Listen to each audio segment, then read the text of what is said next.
Sick of wearing Honestly. this thing right here. I need a new headset. All I don't right, know if here I'll we do go. Bluetooth, but I'm gonna see if I can try it. Hey guys, welcome to the Grif and Go podcast. I'm Grif. That's Go, whatever he's at. He's down there, I think. And we are two druids like to talk about whatever we feel like talking about. Surprise, surprise. Today we're gonna be talking about feral stuff. But we'll talk about anything under the sun as long as that sun is in Azeroth. I didn't memorize this; it just popped in my head. Table or it Go. But we're also having Table on the show today to help us discuss Feral in its entirety. Plus, we will be touching on some boomy stuff that I think is actually one of the most interesting parts of this. After I watched your video and started talking to people, I realized that that's weird. The point you made is like very salient. Like, what are they doing? And it actually contradicts with the newest blue post. But we'll get all of that when we get to it. But yeah, today we're going to be talking about feral stuff, mostly. But as we always do, we're going to start first off with how our day's going. Table is supposed to be joining us. Apparently clocks are hard for him. He literally talked to us 3 minutes ago and then just pieced out. So bad at computers. I don't know. Let me check to see if he said anything anywhere. Nope. He's just table slam. We might just delete him. We're done. We're done here. I have a button. I can just do this. Bam. You can't see it. Oh, but I want to test something while you're here. Go. Can you hear this? I can. no. Okay, never mind then. Oh, that sucks. Okay. So let's just get into like the nitty gritty of it. How'd you do this week? Dude, yesterday I was in bed all day except for raid pretty much. Oh yeah, you were sick, man. I got out of bed for like an hour and a half. I did a little bit of leveling and on the 4th druid on Mancreek. And then I laid back down and dude, I didn't get out of bed till right before raid. Like and I then just as soon dropped as that raid in. ended, I was right back into bed. On the 4th so, druid on Mancreek. No big deal. Yeah. I did for me I did okay. Like nothing special. We had our main Did you tank get was any out loot? this week. Nah. Oh my No god, that's loot. the worst. Honestly, Yeah, so, like there's certain key roles that when you replace them, honestly, it sounds like you did better than you could have, or worse, or better off than you. Because like when you replace like a raid leader, a prominent healer, a tank, sometimes even a hunter, like they're in charge of doing something specific, like regularly. But man, it could really throw off the rhythm. yeah. Or if you have to explain every pull like, all over again. So like Iron Council, we had a mishap.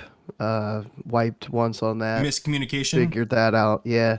Our Yogg 0 at the end of the night was kind of sketchy. We wiped 5 or 6 times, and I don't know if it was completely the tanks like figuring stuff out, or if it was like healer rotations, a mix of both.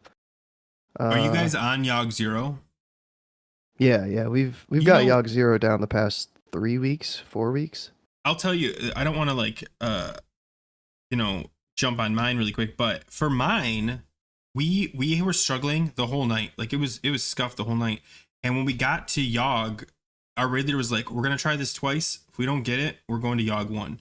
And I was like, are we doing that bad? And I looked at the logs. We were like 30 seconds slower on every fight. And like that's a big jump, like down. When you're going up, you're like, oh cool, we shaved off 5 seconds. But when you're like dipping 30 seconds backwards, yeah, that's not good. Yeah, it feels bad. Our night started with wiping on Flame Leviathan, if that tells you a little bit about how our night went. Really? I forget what even happened, man. but dude, we almost scuffed Flame Leviathan too. I don't get, like, Flame Leviathan should be so easy, but nobody wants to they want to hurry up. And when you try to rush it, yeah. like even on me, like a motorcycle is supposed to be helping out with like the ads, and I'm like, it'll be fine. Then we had a scuffed Ariaya pool, so like we kept like skipping her because she was in the wrong part of the patrol, and then we ended up doing like Hodir, Thorim, and Freya. And after we finished Freya, a couple people got a little hasty. They walked out and like face pulled her, and they were like, "Well, yeah, let's do it." Did anyone die? Oh yeah, there was like 5 dead. and I mean, because still went. if you pull it like that, you guarantee at least one death. Oh yeah, You know, yeah. like yeah, We still that's went so with it. funny. But dude, I'm Um, so over that boss anyways. Like I'm over. If I had to pick a boss, like I would just never do again, but still want the loot from, it'd be Yogg. Like I hate Yogg. Especially as a melee, the phase 1 is so annoying because you gotta dance, and I don't like that. Like either let me pump or let me stay out. Like I'd be cool if they just said, you know, like melee, go chill out in the corner. Because it's honestly just like annoying to go in and then run out and go in and run out while you guys are just chilling out, popping clouds left and right because you're like, I don't know, I'm a caster. I don't need to move. I'm just joking. I'm just joking. But for real, I don't like Yogg. We struggled on. So our Iron Council was probably the smoothest Iron Council we've ever done. We didn't have to pause. It was just the timings were so perfect with like, and then we did the spread for the death. The death dropped like 20 feet away from the rune. Everyone ran back. We pumped. And then even like the transition, like right when we got him to like 7%, he dropped a rune. We killed him, you know, and it was really cool. That is the positive experience of the raid. We struggled on Algalon, mainly due to like we were trying a new mechanic. I think a new person was trying it too. I honestly, they don't really say, here's what we're doing tonight. They just start talking to the guy who's doing it. So I kind of like picked up, we tried to do the 3 destroy. So when you jump through the, if you don't know what I'm talking about, there's a strategy where you kill 1 really quickly and then you have 3 left. And then what you do is you time your dooms from your warlocks to simultaneously kill them while you're in Big Bang so that they die. You don't take the Big Bang damage and then you just can pump. It's honestly, when they do it right, super clean. But like it's requiring 3 warlocks not to mess up at like you know what I mean, like, and they're like exploding at different times, which usually is saying like, oh okay, one of us is not doing it right.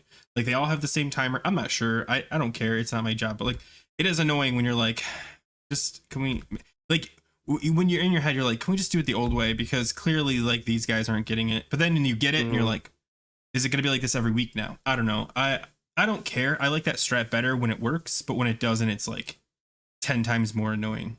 But it sounds pretty risky because there's only one portal to go into. So if a constellation closes it, then you're just screwed. Yeah, that happened on one of the attempts. The constellation closed it, so we had to rush kill one of them. So we had a portal to go through, which created extra damage that we weren't expecting. Yeah, it does cause some problems. But like I think they were doing a good strategy where they shifted over to the like where they moved. Do you get any loot this week though? No, I actually got loot. I'm up for the staff from Hodir, the 252 caster staff, and I'm up for flare, and neither dropped. So rip.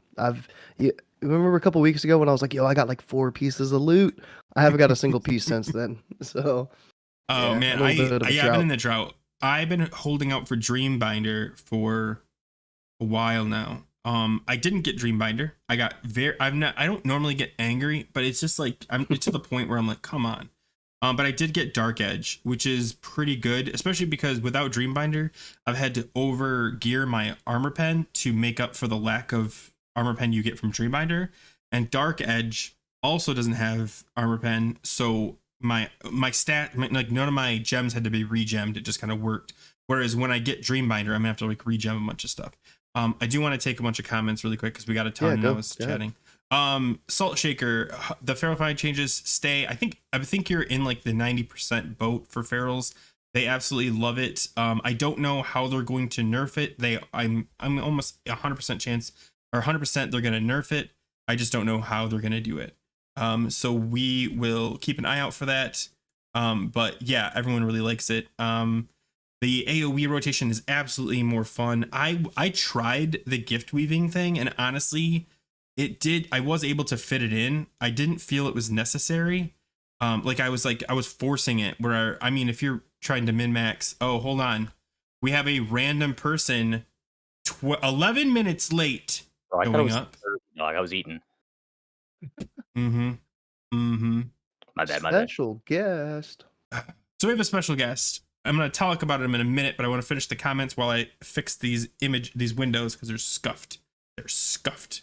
Oh, I joined the call and ruined everything. My bad. Yep. I mean, we knew it was going to happen. So, but yeah. Okay. Let me see.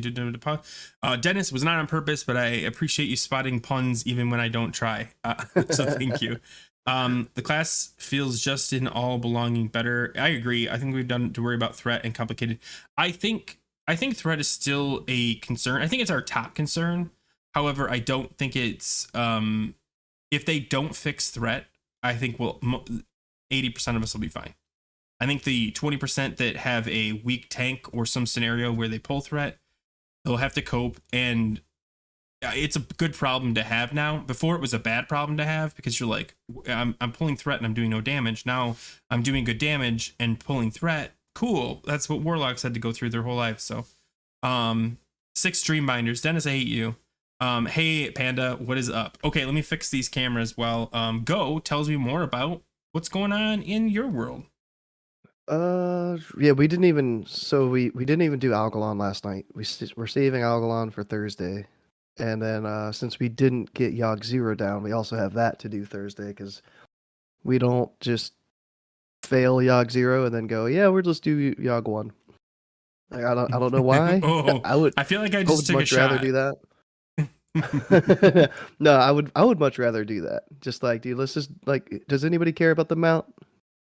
Like, yeah, I mean, that was the thing.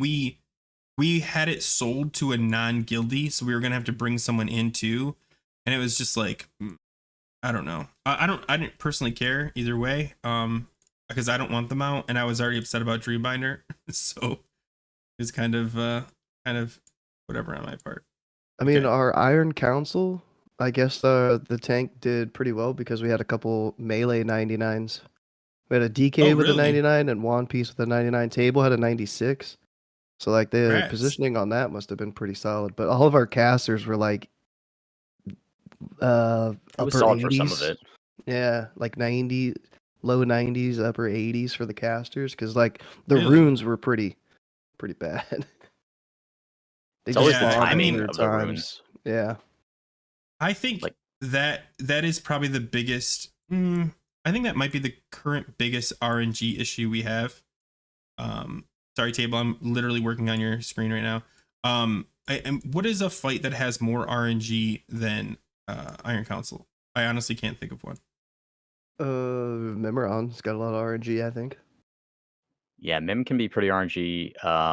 XT can be kind of like, depending on whether or not you get selected for mechanics. Yogg's got a lot of RNG. Oh my gosh. Yogg does? Do you interface 3 with 2 sanity or do you enter it with 88 sanity? Yeah, you're just getting targeted by random stuff. The sanity thing is, because like I was so excited. I did a 10-man and I came out of Yogg with like 88 sanity. Like out of the brain for like the fight. Luxurious. Like, yeah, dude, I didn't even turn around. I was just like, because I could just eat all of his whatever his psychic scream, whatever it's called. And then I did it in 25-man yesterday, and I think I got it with like 46, and I was like, like this is gonna be. I got down to 6, and I was still like trying to get 1 or 2 swings in. But yeah, I guess that is RNG, but I mean, I don't know. I hate that fight anyway, so. But yeah. And then we also struggled a bit on Mimiron again. We still haven't had like a super clean Mimiron, I don't think, ever.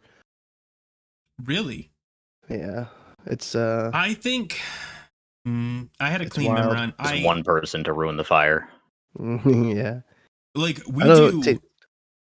Table got unlucky on there because like if somebody touches a mine, then it could do damage to like another person that's close to it. Oh yeah, I was chilling on like the boss's like back corner, like not on top of where mine was, and somebody else walked over a mine, 2 mines, and they exploded, and I was close enough to get hit by them, and I died. Like I was in the right spot, but somebody else being in the wrong spot got me killed. I gotta say, I died. I want to say phase 2. This might have been the 10-man. I honestly don't remember which one this is. I'll have to look at the logs, but I was melee and got killed by the barrage. and I was like, I'm behind him. Like the only way I can hit this dude is behind him. And someone's like, yeah, but if you're too into him, they'll treat it as if you're in front of him. And I was like, I don't even think I was into him. I don't know. I got so annoyed because it happened to me twice now. But like, honestly, other than that, I think it's easy for melee. Like, just follow him around, dodge the mines. The mines are legit the hardest part of that fight for melee, because you'll have the mines go out and then the fire will just cover it. So like what I do is when the mines go out, I like find a spot. I'm like, that is an open spot. That is where I'm going. I don't care what happens when they do the AoE. I'm going there. And then like the tank will drag through, and I'll be reluctant to follow the tank's path, because I'm like, well, if he didn't trigger one and I just follow follow Mimiron and I just get clapped, I'm gonna be so mad at myself. But yeah, while behind him, yeah, okay, Toys, I'm not alone then. Yeah, I don't get it. I don't know. Have you guys experienced that? I know you probably don't. Just run away. I've been in melee range a couple times, but not like super stacked underneath him. I died one time because I was like inside his hitbox. I must have like just barely gotten past the center line or whatever. I don't know what I was doing even. I think I was trying to jump. I think there was like fire or something, and I was trying to jump from a non-fire area to the other non-fire area on the other side, like jumping over the fire. And I guess I just went through the hitbox or whatever, and I died one time. I've done that before, where like I'm just like, you know what, I can make that, and I don't. But yeah, okay. I'm actually gonna ask you guys a random question. I'm gonna see if you know it. Okay, so they can't. The audience can't see it yet, but behind me, I'm trying to make it so they can see me. Behind me on my TV, I was watching a TV show. Can you name the TV show that I was watching? I know, random, sure. I can't see the actor too well. That is the main character too, if that helps. Monk? No. That's definitely not the main character of Monk. Tony All Shalhoub. in order SVU. I almost want to zoom in. I'm going to zoom in on it and see if that helps. I'm just curious. It might say it. You might just read it if I zoom in too much. You guys, I'm not zooming in for you. I mean, it's pretty obvious. I've zoomed in in the show, like on the thing. Is it Mad Men? No, it's not. I can't zoom in on the thing. So if you guys know it, if anybody knows it in the audience, let me know, because I watch it like once a year. Anyway, sorry, didn't mean to take you after. I just saw it and I was like, hey, okay. All right, so Table, you ran with Go, but did you have a different experience? Like, how was your raid? Because he said he was sick, so he just used it as an excuse. This past week? Yeah, like as in yesterday. I don't know. It's kind of. I don't know not trying to trick you, Table. Like, things have been like weird lately. Are you guys doing a lot of rotation of new players? Because we're going through that a little bit. We had a new tank this week. We had a new power tank. I think we had either a new Holy Paladin or just a second Holy Paladin. We don't normally have two. So I don't know. There's a couple other random things kind of being shaken around. We had one of our warriors who was not around for like a couple weeks came back. Not that was like, a personnel change or anything like that. It was just, just things have been shifting around a little bit, and it's always an adjustment whenever the roster changes up a tiny bit. Mm-hmm.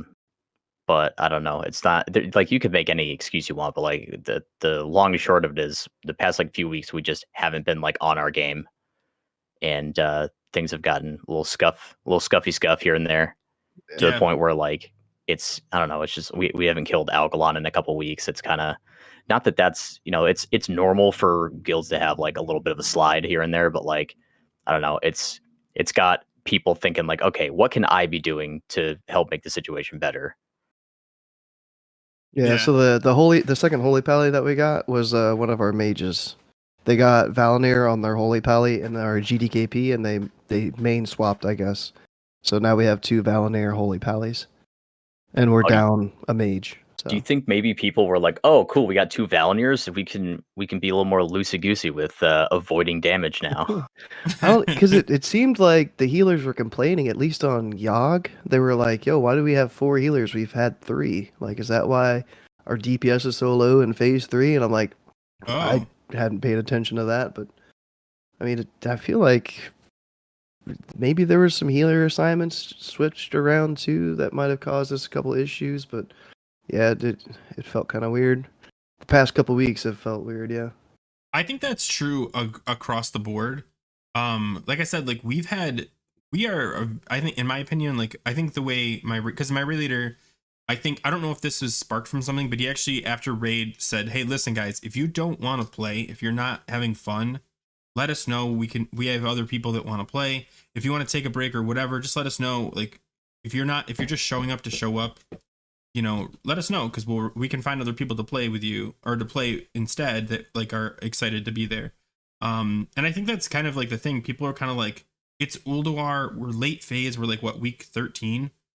We're losing people here and there. I mean, it's tough for everyone right now. And trying to like, the other thing I noticed, because I watch, there's just different strategies. And the thing is, there's different strategies that everyone knows the different ones, but sometimes you just don't tell. Like the 1 puddle versus the 2 puddle basics. If you don't let the casters know which strat you're using, and you're just like, yeah, you're in group 1, group 2, and they're just like, oh, you're only using 1 puddle? Thanks, dick, for not telling me. So I think just stuff like that causes like a little bit of a rift. But yeah, the last tycoon. It was, by the way, it was White Collar. If you guys have ever seen it, it's a great show. Check it out on USA. I don't think it's still on USA. I'm too busy on dummies to watch TV. Actually, I do want to touch on something Feral. I read a kind of like a comment in the Feral Discord, or the Druid Discord, which I thought was really funny. Someone said it was like Wednesday, and everyone's like, did everyone enjoy the jokes that everyone made about Ferals and how like, are you guys happy? Congrats. How does it feel? Oh, big pumper. Like, and I got all of those. I got like, oh, Ferals, how you liking that? Like, it was like built in where everyone was talking about it and like making jokes about Ferals, which I'm okay with, because like, I don't care. We got buffed. Deal with it. But did you guys get that? Did you get the harassment?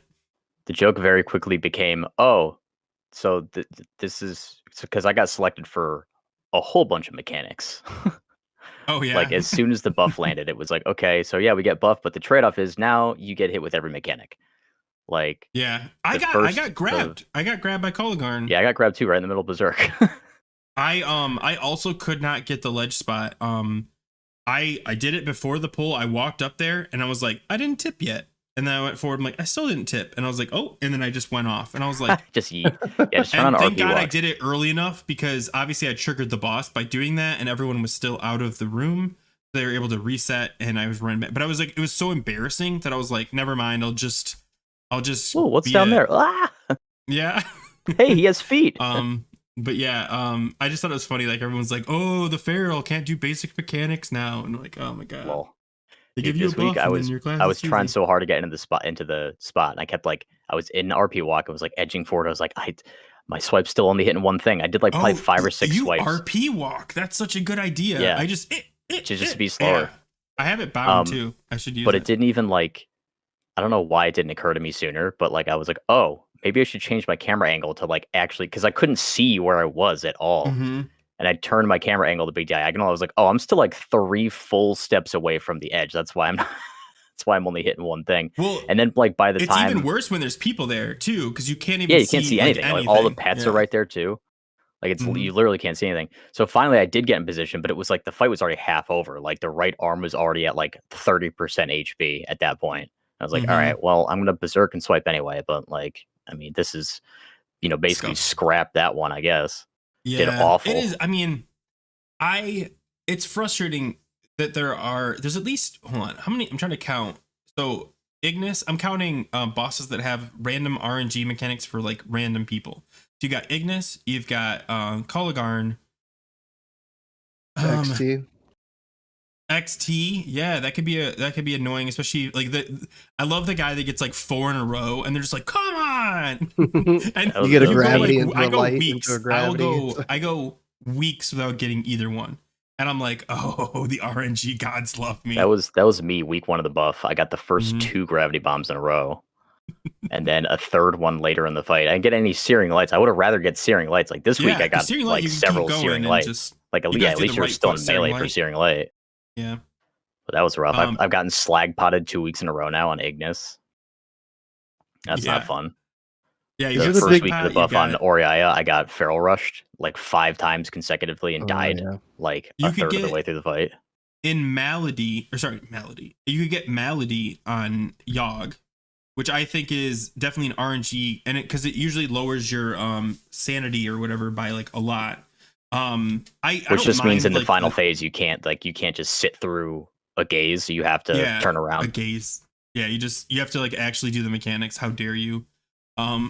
We had somebody get the mind control, which I haven't seen in months. I want to say I haven't Yeah. seen anyone get mind control, because like if you get low, you just check out. You're like, okay, I'll cleave the ads. I'll do my We had a thing. bunch Whatever. get mind controlled last night, dude. That was one of our Yeah. things that was happening. A couple attempts, people got mind controlled. Yeah, during we was hadn't phase seen three. it.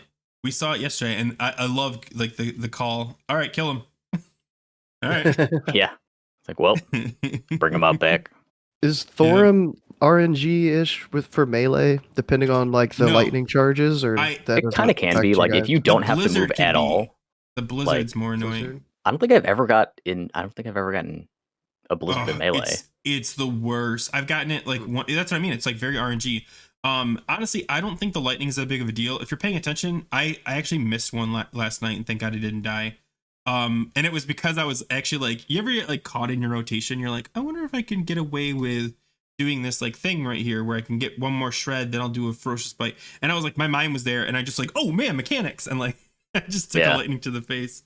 But like I don't mind moving, shifting to the other side, fighting, shift back. I don't think it's. I don't mind either. The problem is like if like last night in particular, I'm normally in the the group we have the melee split into 3 groups, and then there's the tanks, and I'm always in like the group that's directly behind, and I have the range thing on. Is range.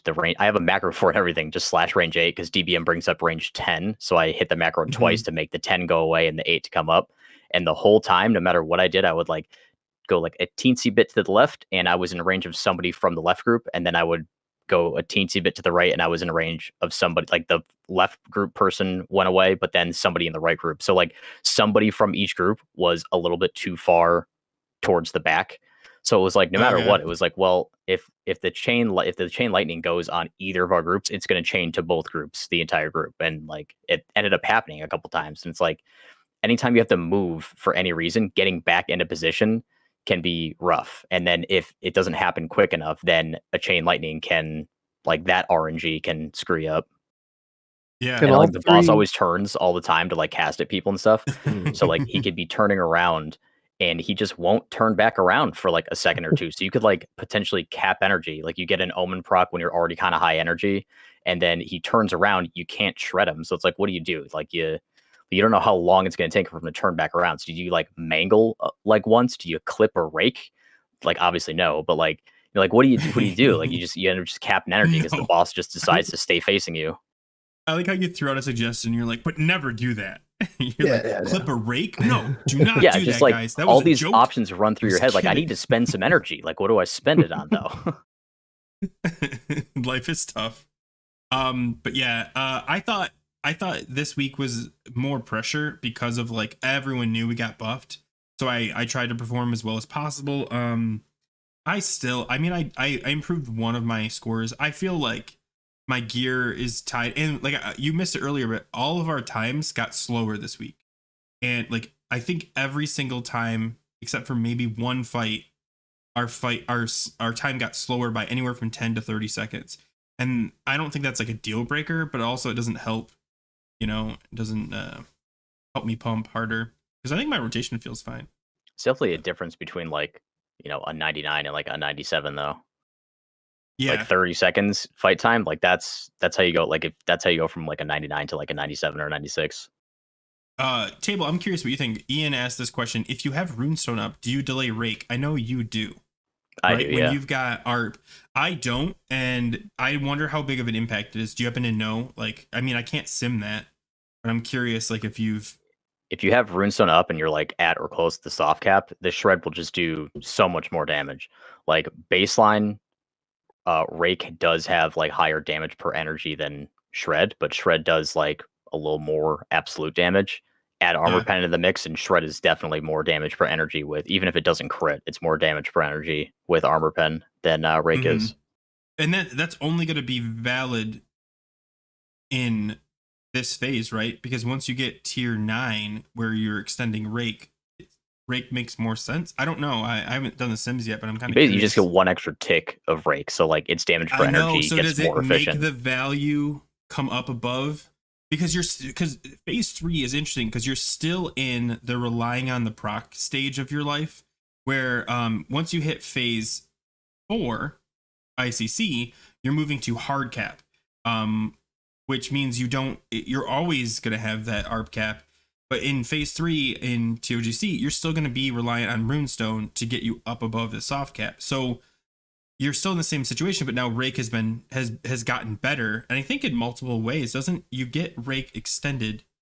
No, I guess it's just Rake extension. Cause in phase 4 you get an upgrade, but I don't want to get into that. Yeah, in phase 4 it just makes it so it can crit, so Rake can crit. Yeah. But phase 3 is just the extra tick. But in phase 4, you're also ARP capped, so Shred might still be better. I can't wait to see like the rotation test for that. Well, we're gonna be crit capped in ICC gear basically. So like, for the most part, like if you're crit capped in phase 4 gear, then like all of your Rake ticks are probably gonna crit anyway. So it's like kind of like a foregone conclusion that when you cast Rake, you're going to get double damage of what it says it should be doing because it's going to crit every tick.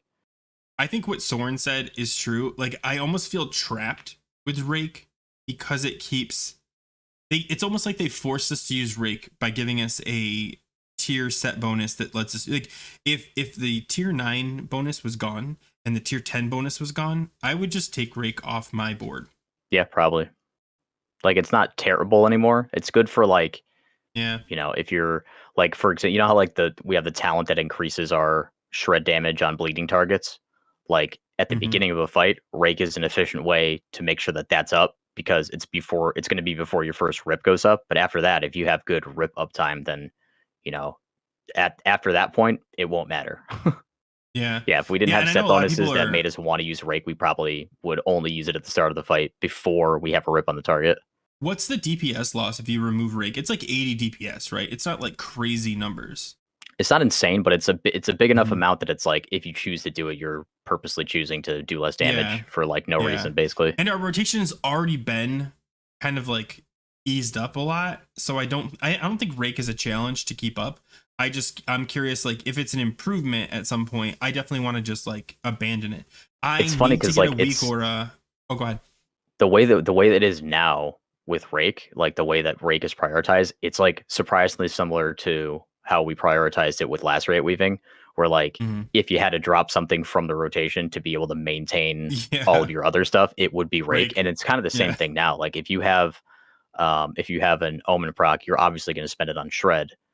And there's like, it's basically the only time you Rake now is if you don't have an Omen proc and you have the energy to do it and you're going to be fine. Like that's but we have Omen proc so often now that it's like my Rake uptime has gone down even from where it was when I was Lacerate Weaving, just because there aren't as many opportunities to cast Rake without like wasting an Omen proc or whatever. Yeah, and Matt, that's a great point. Rake can proc Omen, but at this point, the weakest way to proc Omen is the set bonus, because you can control it with Feral Fairy Fire. You could technically gift weave it. Those are all controlled, and your melee does it. The 2 set bonus kind of lost its value because it's the only with an internal cooldown. And I mean, I'm sure it still helps. You probably still enjoy the proc, but your rip is also able to give you and generate that same proc, and at a easier way. Like it lasts much longer and has more opportunities per application. So I'm not saying Rake is dead, but like that's also like we'll use Rake because the tier set, it literally is the answer to every phase. But I don't want to get too deep into Feral because I want to talk about before we get away from our personal stuff. Do you guys get any good gear? I got Dark Edge, which I'm only kind of happy about. Nice. I mean, it's good. It's still good. Yeah. I got nothing. But I mean, it kind of leads into what we've been doing in WoW too. I guess is that where we're at? I don't know. My brain's foggy. I got my first fragment on my ult for Valinor. Oh, congrats! Yeah, I won the auction. I think it's 100. I think it's 136k. So it's 4.4k per shard. So I That's so much so- gold.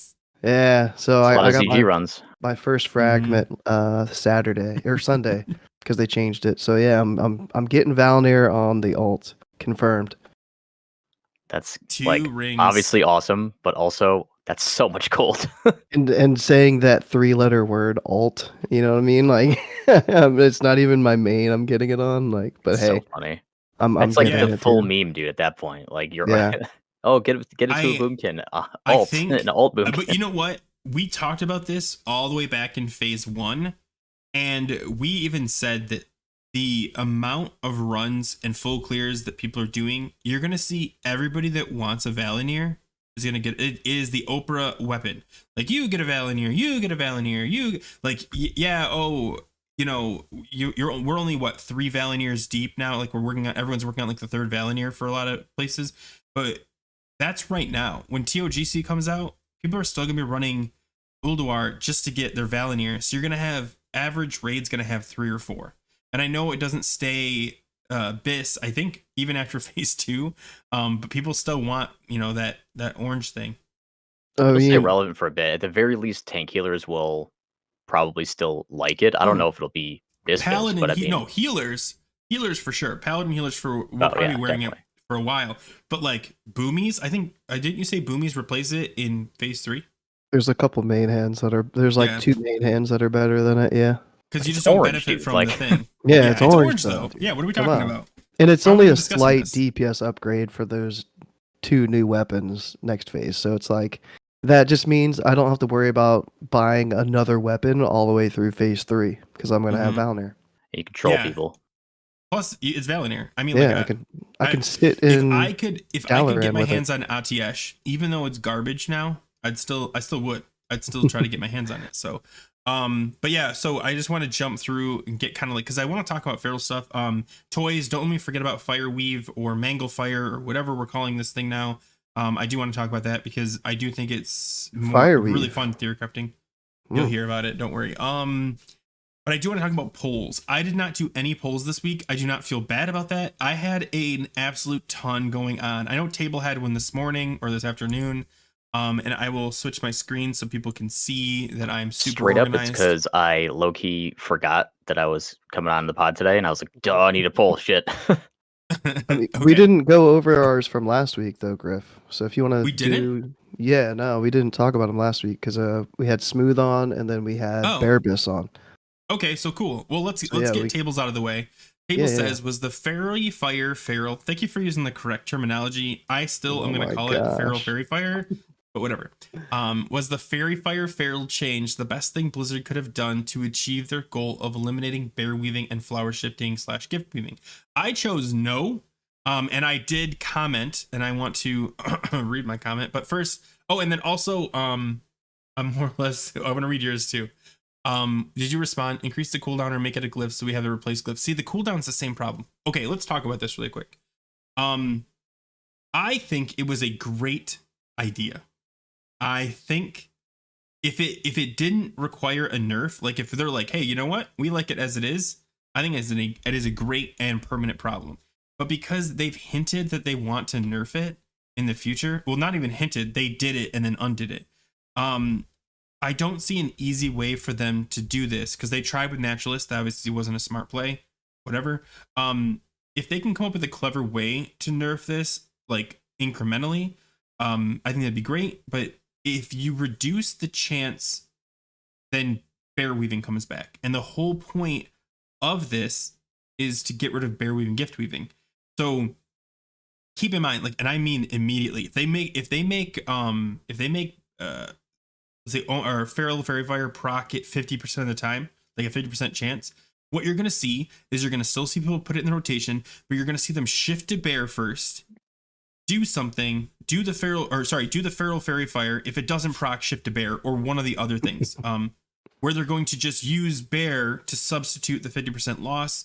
And then Blizzard's either going to have to nerf it to keep the DPS down and the threat down because we got a threat boost. It just creates more problems. I just don't think there's an easy way to nerf it, and that's my concern. Not the buff. I love the buff.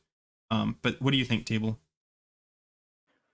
So I I thought I was being, I don't know, I should have been more clear with the way that I worded the question for the poll. Sure. But the comment, I posted a comment probably too late. A bunch of votes had already come in. But what I was really trying to ask was like, do people think that Fairy Fire Feral was the correct ability to adjust to get rid of Bear Weaving? And like, so like the way the questions worded, was the Fairy Fire Feral change the best thing Blizzard could have done to achieve the goal? And the response is, of course, yes, 100% Omen proc chance on Fairy Fire Feral was the way to go, or no, it wasn't. It was the wrong move. What I was trying to get at was like, did it have to be Fairy Fire, or could we have done something else? Because like part of the issue was feral threat. So like I've said a few times that like cower should have been something they should have at least looked at.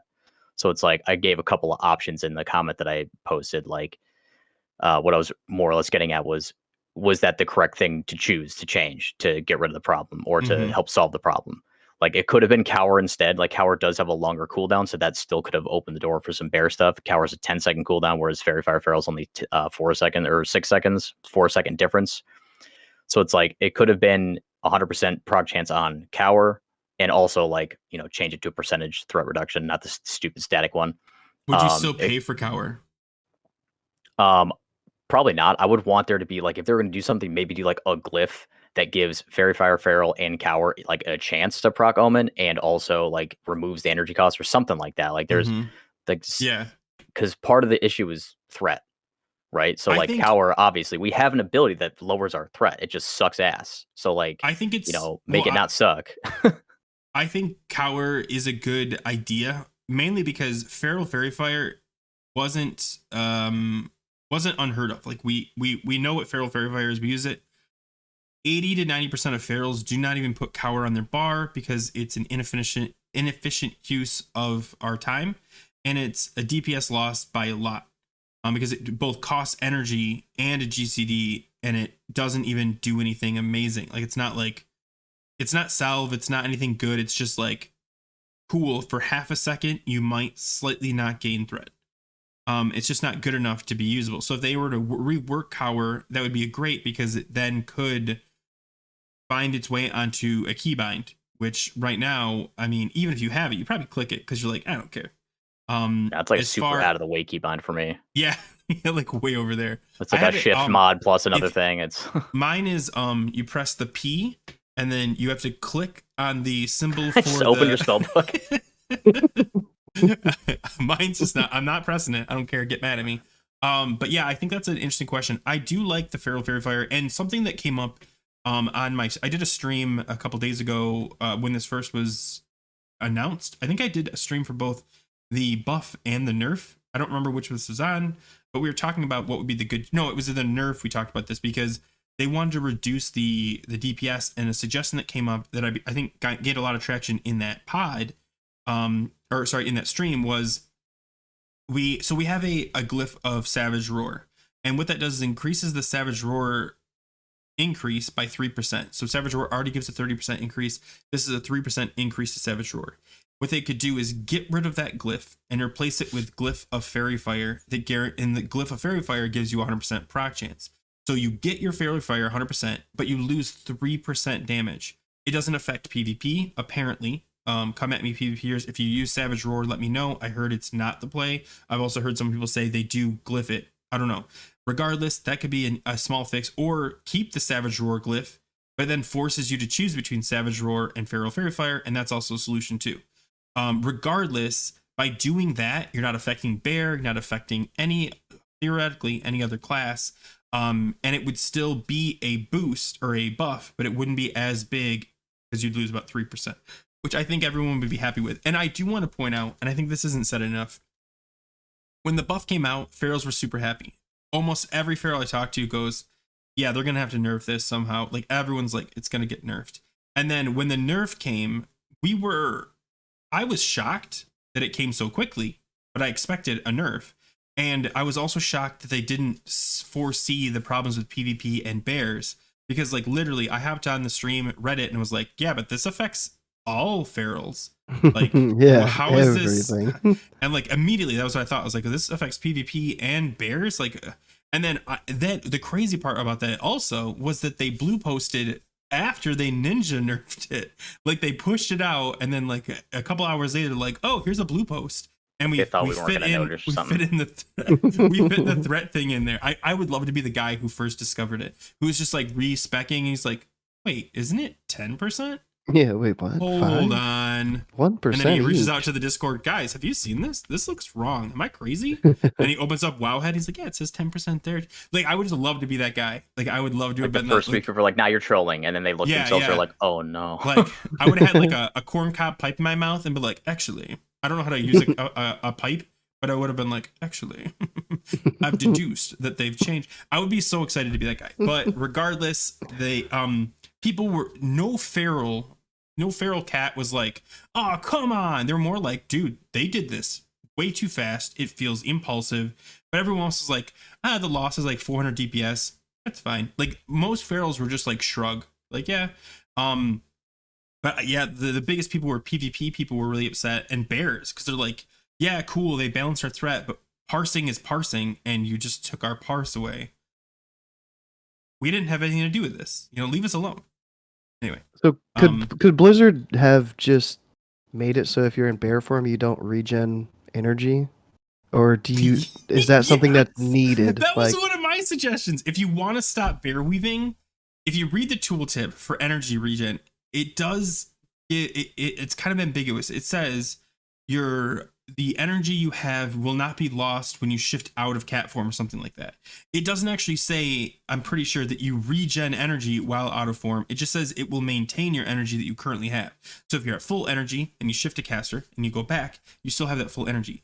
It didn't say while you're out of form, it continues to regen, because that is what allows bear weaving. I'm not encouraging this. I don't want to ruin bear weaving. I'm just saying if they're trying to stop bear weaving, yeah, but the problem is by scuffing bear weaving, they had to make up for it somehow in DPS. Because imagine ferals now, or before, with bear weaving, and then take bear weaving away, and we're already at the bottom, and they're like, hey, no, you can't do that either. Oh, and by the way, good Sire and Daniel are right though. Like, there's like it affects PvP. You've done a good amount of PvP, Grif. So like the amount of times that you've gone to bear to feral charge interrupt somebody, and then go right back to cat, like, yeah, I agree. I have not thought this through. I do think the glyph is the best idea. Do you think that would work? Do you see any holes in the glyph, the feral fairy fire glyph that replaces the savage roar? Oh, this really hurts, by the way. I keep hitting my elbow on the table. Okay. I don't see, like, I was just trying to think of ways that they would do something that would literally only affect cats that are trying to use bear form to do more damage, and not affect bears who like need whatever they can get to keep up on threat, basically. And it's like, it's a tough one, dude. Like, it's real tough. I feel like Fairy Fire Feral replacing like a glyph for Fairy Fire Feral to replace Savage Roar, but like Fairy Fire Feral's usable in cat and bear, whereas Savage Roar is cat only. So it's like, I don't know. That's why I keep saying Cower, because like Cower's cat only, and like, yeah, it's but a cat problem. But no bear. Okay, I shouldn't say that, because I actually was playing bear and I found that there's actually some really good times to use Fairy Fire Feral to gain a proc. And so I definitely think the Fairy Fire Feral by itself was a decent, not necessarily huge boon to feral tanks, but like if you're off tanking and you're like energy starved, or if you're about to pull or you're chain pulling, it's way more fun that way when you've constantly got Omen of Clarity procking. And now they have that threat increase. It feels good to be a bear right now.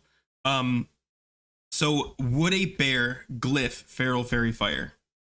I don't know. Probably not, to be honest. Yeah, because they don't need it. Like, you need it at like the start of a fight. Like, or if you're just having fun, like Mangle. I think Mangle and Maul are too powerful, and then I guess you take Berserk or Taunt, depending on like how concerned you are with Taunt in a raid environment. But like even then, like I don't take the Taunt talent when I'm 5-manning. I don't know. What talents? Sorry, say talent. What glyphs do you take when you tank? It depends on what I'm tanking. Like, if I'm only taking one thing, like if I don't need Glyph of Maul, basically, if there's going to be no cleave, then I'll use like Glyph of Growl instead of Maul. Like on Algalon, like if I have the taunt swap for Algalon, I'll do Oh I'll yeah. do Glyph growl instead of ball because See- like you don't need to cleave any. You actually don't want to cleave anything on Alg, Right. just in And case. that's actually So like that would be a good replacement for Maul. And I think that's what's great about the Glyphs is there's cheap enough that you can swap per match. I just don't know any scenario where Feral Fairy Fire, and please correct me in the comments if I'm wrong. Maul SIFR. Hold on. frenzied regen probably. What's SI? Oh, Survival instinct. Yeah, survival instinct super powerful. I think that's what I run. I run Maul SI, and I should run frenzied regen because that's actually legit pretty good. I usually run Mangle instead of FR. I do too. But honestly, in a hard hitting environment like Algalon, I mean, I'm not saying these are the ones I'd use for Algalon, because you make a good point about Maul, but like frenzied regen FR is really itself, good for Alg specifically because like you take extra healing while FR is up, but like that's one of your cooldowns that you'll pop. Yeah, that's one of your big cooldowns like that you can rotate. So I definitely think the FR, yeah. But regardless, you're not taking Feral Fairy Fire Glyph, so it would wouldn't really affect. cool. Like, you're still using the rotation, but you don't need it to proc Omen while you're tanking because you're rage capped anyway. But yeah, so regardless, I think the Glyph of Fairy Fire Feral added would be the thing. You lose 3% one way, but you gain it the other way, and you're done. And if you want to use Glyph of Savage Roar instead, it's still there, but like, why would you choose a 3% increase over a 5 to 6% increase? I don't know. Right. Yeah, but yeah, sorry. I guess when you put it like that, it definitely does make sense because like that Fairy Fire Feral would be the glyph that only cats would use. Like bears probably wouldn't use that. So yeah. Let me hold on. I don't know why I can't scroll. I think I just broke my The thing that's weird too about Fairy Fire, and I think like we've talked about this before, like not on stream or anything like that, but like in original Wrath, like Fairy Fire Feral did have a chance of proc Omen. It wasn't a very high chance. It definitely wasn't 100%. But like cats were, this is long before bear weaving existed, and you would hit Fairy Fire when you had nothing else to do and you're low on energy just to fish for a proc. You'd do the same thing with like Nature's Grasp and stuff too. Like you would just hit random buttons that you didn't need to try and proc Omen, and Fairy Fire was one of those buttons, and it would work every once in a while, and you get a free shred. So like, but for some reason, a Wrath Classic they set it to 0%, which is like baffling. Like, why would they do that? Well, that is a good question. Like, does the private server version feel better? Because Scotty J specifically, he's a private server. Andy, he says he loved private server, but when they did this change, he's like, I don't really love it. And I'm curious if the private server. So if you guys don't know, maybe I should explain it. Pretty much what Table just said. Everything has a small chance to proc Feral Fairy Fire, but the cool thing was everything. So you do like the chilies and the flame caps and all kinds of cool, like very cheesy things to just proc Feral Fairy Fire, which may sound worse to you, but for people that love to hear that ding, ding, ding randomly, like a casino, slot machine, they prefer that because it's more exciting to get an Omen proc. As I've played, I've noticed now that I can say when it happens, it's less exciting when I hear that noise because I'm like, yeah, it's supposed to. I just press the button that says hit Omen. So I could see how the private server version, which again could proc off everything, it just had a lower rate, would be more fun.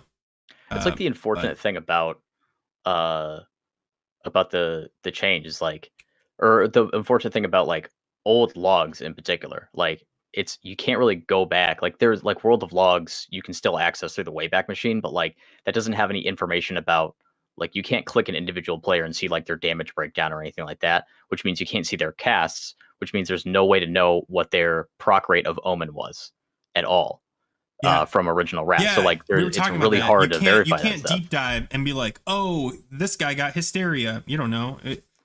All you know, they were chaining hysteria. But like, so like when you think about stuff like like private servers, like Warmane in particular, this is really where, when people say P server Feral, they're really talking about Warmane Feral, where like Omen would proc off of like, Storm Chops, all that stuff you were talking about, and Fairy Fire Feral. Chops, that's another one. Yeah, and Nature's Grasp and Barkskin and Barkskin, like every button, and you would use these things that like Nature's Grasp was a Oil Immolation worked too. Yeah, like, but people loved that, and I don't think people would hate it in Classic Wrath either. So like I'm not gonna lie. The thing is though, like with all that stuff running, like if you have chili or chops going, you got an oil immolation going, you got a flame cap up or whatever. Like, was their rate of omen proccing around the same as it is right now with Feral Fairy Fire having 100% proc chance? Like, is it around the same and proc we'll chance never of omen? know unless we find a video somewhere of somebody doing it and us being able to determine what that proc cost. Yeah, there's no way. Which is like so much work. Yeah, because not only do you need to know the proc rate, you need to know what consumes they were using and what caused that proc, because if it was one of the consumes, you have to factor that in specifically. Anyway, man, we're off topic. I want to focus on the polls. Let's get to the polls. So go ahead, 2 polls. Dude, oh wait, hold on. I don't have the music hooked up. Sorry. You want to sing it personally, Table? Not really. Let's get down to business. I need to discuss. BRB watching Mulan. Okay. So go ahead. So we're going back 2 weeks because apparently we didn't review these last week. Would having Joyous Journeys, and I swear we've done this one. Would having Joyous Journeys and Random Dungeon Finder. Oh, okay. So just the one. I was gonna say, how do you shift into your druid form? How do you shift into druid form? This is actually a good question. People there's in the loads chat, of comments. Let me read it. 46 comments on this one. Like everybody had like a different keybind. AER, because those are so A. Did I say A? I meant Q, by the way. QER. Q is bear, E is cat, R is travel, and if I'm doing a boomy, E is boomy. That's it. I always need bear, and then cat. When I'm in boomy, I don't have a cat bind. I just have cat macros. So like dash is just built in. That's not the best, but I play for real. Alexa, shape hamster wheel. Oh my god, that's so funny. So essentially he's using his Alexa to shift into form. Shapeshift my druid into Moonkin form. Dude, I need to set that up to like have like. Wait, what are you looking at? I can't find.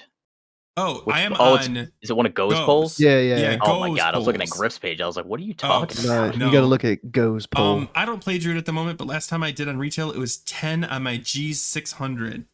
Yeah, okay, that makes sense. No modifier was bear or boomy, whatever. I use for travel, or I use tilde for travel form and switch back to my spec from and Z for bear. Some people come up with really creative ways to use like bear and cat as one macro. I'm not a fan because I like to be able to go caster, but you did not put foot pedal as one of the. Dude, people 5% use foot pedal. I have foot pedals. I just don't use it for shifting. Cat, travel, swim, mount, all handled by one macro. Yeah, see, like this is nuts. Like people that come up. Oh no, wait, I do this too. I have a macro for this. That's fair. Extra. I thought it was like cat, bear, but I didn't read it carefully. Extra mouse button 1 for bear, 2 for boomy. I don't like the extra. Do you guys have extra buttons on your mouse? Only like I think I use 2. Oh, okay. I have a G600. It's got 12 on the side. Yeah, I'm gonna show mine because this is what I run. If you guys can't tell, it's 12 buttons on the side. It's pretty much, if people think I click cast, yeah, I don't like that. And not that there's anything wrong with that, but it sucks because it's just not enough, but it's enough that you want to incorporate it. And it's just like, it's like a middle ground. Mouse wheel down. Yeah, people use the wheel down. I never shift. Mouse wheel. I have a macro. I'm just jumping around. Shift 1, 2, 3. Good man. Wait, clicking the mouse wheel just for boomy? That's what I do. Weird because I do that for everything. I do that for running. I hit the click. That's crazy. And it shifts me Moonkin. That's crazy. A lot of people do it very differently. ZXGH.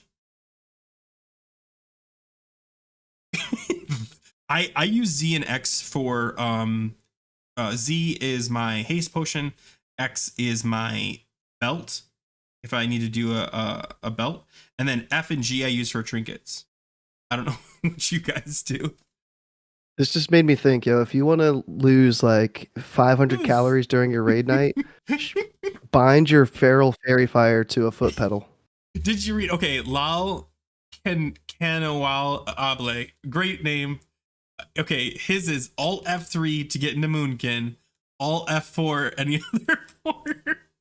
If you guys don't know, Alt F4 will quit your game. So, Wait, really? Does it? Can we confirm? Since when? I remember. That new? Okay, this. Do you guys ever use AOL? Back in the day, it used to be like, I think it was like Alt QQ. And so like people would just be like, yeah, just press Alt QQ, and I'd be like, Alt cry more. yeah. And so QQ, I think, correct me if I'm wrong, QQ actually comes from the AOL days of how to quit AOL. It was QQ. So like people were like, oh, why are you QQ. crying? Just quit.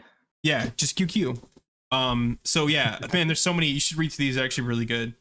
That one, I'm glad I caught that one because that's just absolutely funny. Mouse wheels was mouse wheel. Hamster wheel.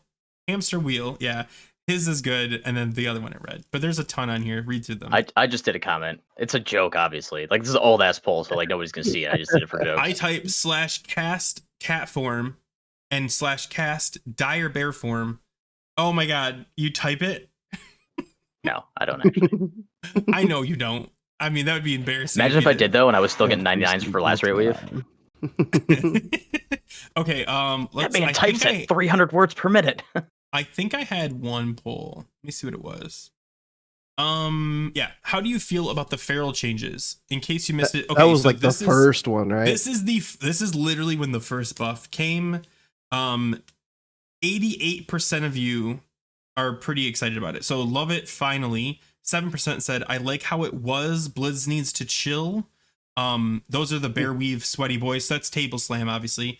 It's too early, but I'm hopeful. I think those are the realistic ones. That's the one I would pick if that's I were choosing. I voted. Yeah. Yeah, like I think it's a great, but like let's see. And I'm glad I posted that now because look what Blizzard did. They're all over the place. And then Blizz didn't go far enough. I'm one of the few that said didn't go far enough because which would be the cower, I'm assuming, right? Yeah. It's like I think I've said it before in various different places, but like it's like they wanted one magic fix that was going to solve the whole thing, but it's a way more complicated problem to be able to be solved with just one magic fix. Like they need to do more than just one thing. You know what I mean? For sure, 100%. I am glad they did something though. I'm still I'll take what I can criticize and critique this, but at the end of the day, I'm happy. But yeah, okay, sorry. Okay, so that was my poll. Any videos? Table, I didn't see you had any videos out. You've been streaming a lot though. I've been streaming and I've been working on my my hardcore All-Stars World Tour character. Yeah, a lot of I'm in that high octane fishing content meta. Oh, for gold? Yeah, I heard about that. Yeah, mostly. I've respec like 3 times. Like my respec cost is already up to like 20 gold. And I'm level 43. Because I keep swapping back and forth between like Feral for leveling and Resto for the actual dungeons. But you know, let me ask respecing you, is expensive. I don't know if I want to get into this conversation yet. So Go, I just looked at your videos and your video made me think of that thing. We're gonna talk about it in detail. Do you guys want to just talk about it now? Because I think it's the most confusing thing Blizzard has ever said / done, and it's kind of like been pushed aside because the feral thing. So let's talk about it. So go ahead, tell about your video, and then we'll go into detail. So yeah, I did a video a couple days ago, and it's I guess I did a clickbaity-ish title. No, it's not. It's not. Just talk about it. Don't feel. I was like, should Balance Druid have to gift weave in ICC? And I got the comments where people were like, "You don't have to do anything.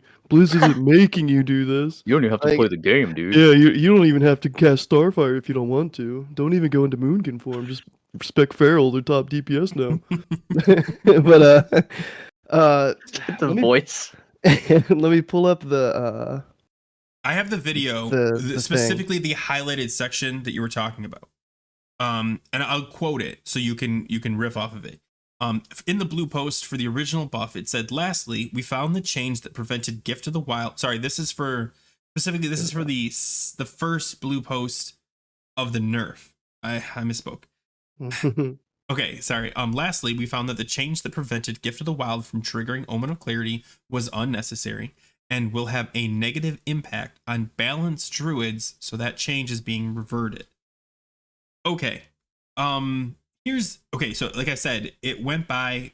Go put out this video, only got 2,000 views, and honestly, I think it's like the big sleeper that no one's About talking average about. for me. Yeah. What this says, I think it should be 10,000. What this says, what this comment is saying, is that Blizzard expects you guys to abuse the tier bonus and the gift weave concept in order to DPS in ICC. Now, the reason this is so stupid, and I mean that stupid, is because in the big blue post at the end, they said that if we were devs in developing this, we would have prevented bear weaving and gift weaving because it wasn't the meta, and this seems like one of those places where we'd step in. But in that same breath, sort of, they said, yeah, but we don't want to take away gift weaving from the boomies so that they can gift weave in phase 4. Like, they're like, oh, but what about phase 4? We need to make sure the boomies are good. Like, that seems contradictory to what they're saying.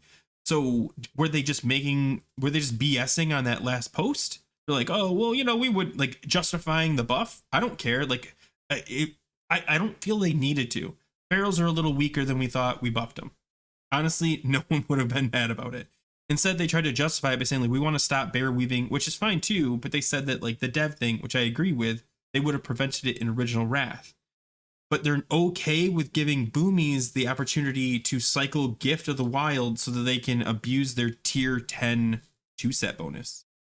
Yeah, so the tiers or the 2-piece bonus for Boomy gives you every time you proc an Omen of Clarity, you have a 15% damage bonus for 6 seconds.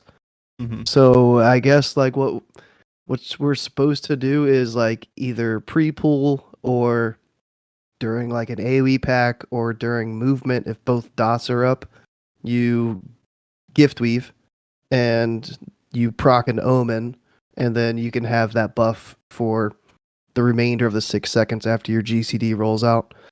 And I'm assuming that's what they're talking about by wanting boomies to be able to do that. But to me, it's like, dude, it's a buff. Like, it's supposed to go out before you pull, and then maybe you rebuff somebody if they die. I don't like the whole concept of being able to use that as something to increase my damage. It just feels really weird. And to me, I would say like the original devs would have changed this back then if they knew about it or if it was like a big deal. But I don't know. I just think it's contradictory to the logic they chose to use in the last blue post. Mm-hmm.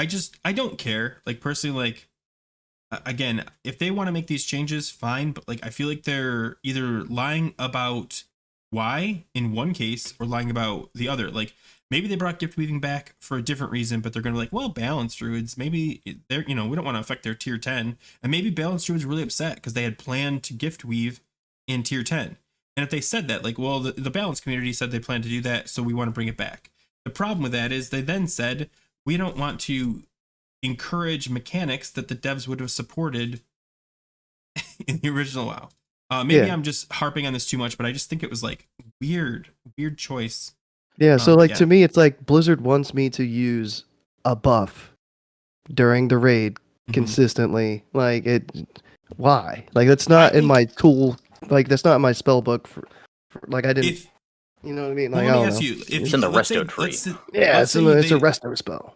Well, let's say this became the meta. When do you think they'd use it? Like when you're running from A to B, just part of your rotation, because it is an expensive spell. And for like, me, you don't have the mana regen that Ferals get, that it doesn't matter. Like, if we spend the spell, because we just get our mana back. Anyway. We could minor glyph it and reduce its mana cost by 50% or whatever. Yeah, so it'd be like 1,200 mana, I think. Mm-hmm. But yeah, you would do it like before an AoE pack. You would pop it and then get your Omen proc, and then like Typhoon, Starfall, Hurricane, and then your Hurricane would probably or your Typhoon would also proc an Omen. But like, at least you would start the pool with the 15% damage too. So like your Typhoon would have 15% extra damage, and you do some sick AoE damage with that. But like Yeah. during the fight, yeah, like between phase transitions, probably. Uh, Do you think I don't so? know, That's a like good when question. Like else you for would really try to AoE, do it. is it like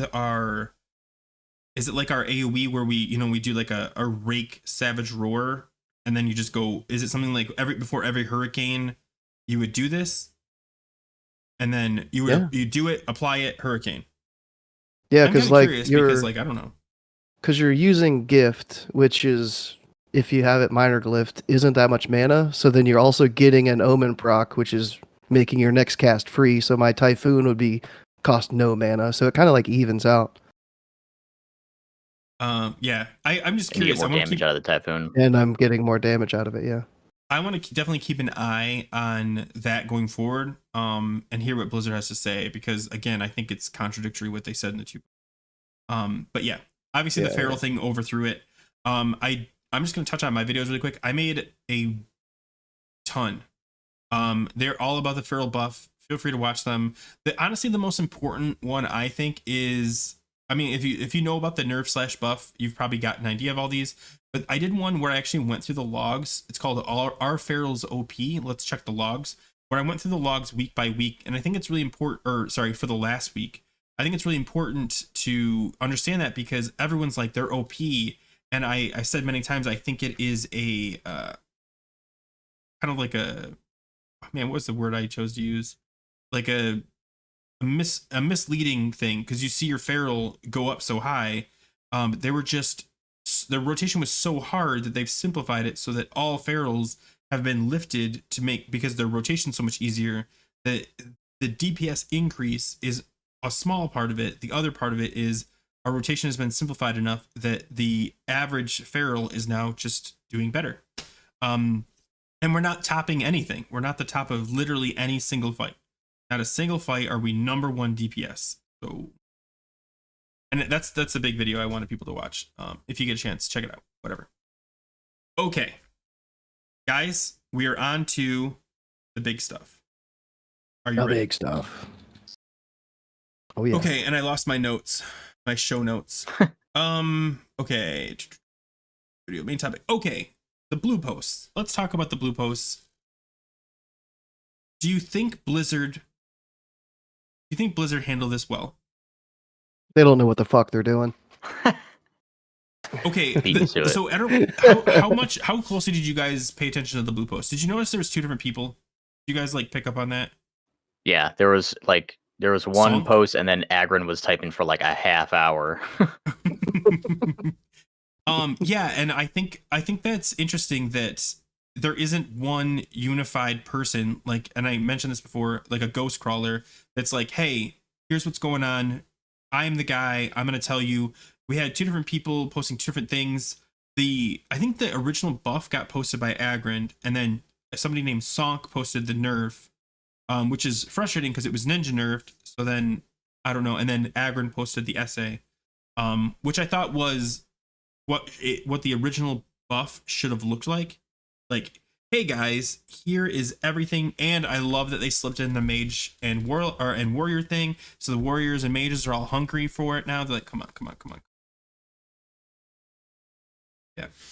I don't know, man. The whole thing just kind of seemed like they were in like damage control mode.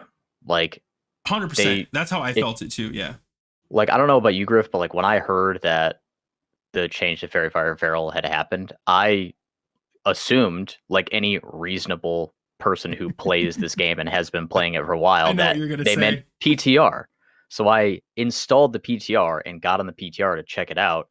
And then I don't know who it was that DM'd me. But somebody DM'd me on Discord and they were like, no, dude, it's on live. I think it might have been Airness. Was like, no, dude, it's on the live servers like right now. Like, so I was like, okay, cool, I guess. I would like to express, Go and I hopped on stream, talk about this. The first thing we did was hop on the PTR to see how it was working. And I was like, oh, okay, cool. And then I think Airness also on my channel, it might have been somebody else, but they said, oh no, it's live. And I was like, no, they wouldn't just push this live. So I hop on live and I'm like, I remember the character I was fighting, and like someone even said, like, I ran over to this one spot and just killed something. And I was like, holy crap, it's live. Like, yes, exciting, but also like, who's testing this? Like, yeah, like, wait, what?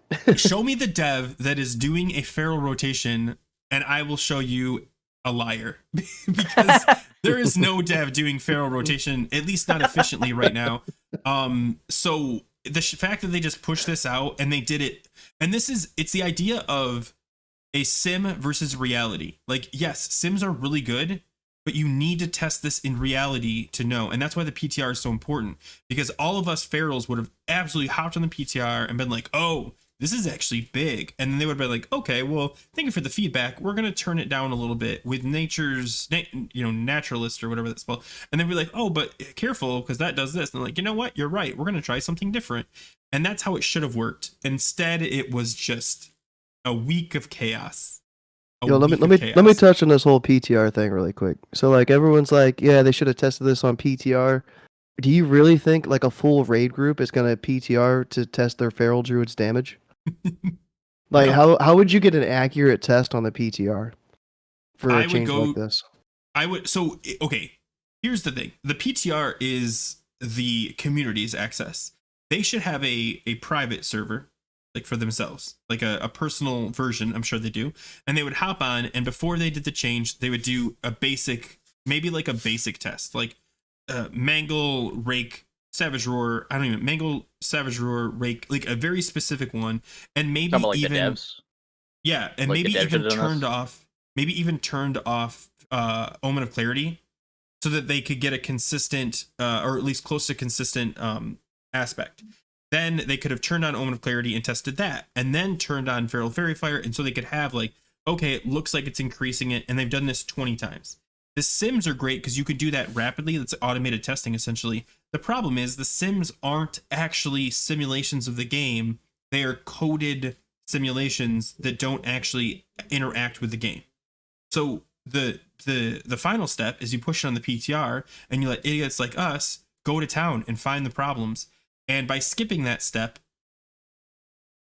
the devs probably made some assumptions about how our rotation works and how we play the game and what little cheese strats that we've added that we don't openly discuss constantly. Not because we're keeping it secret, just because it's like, it's understood.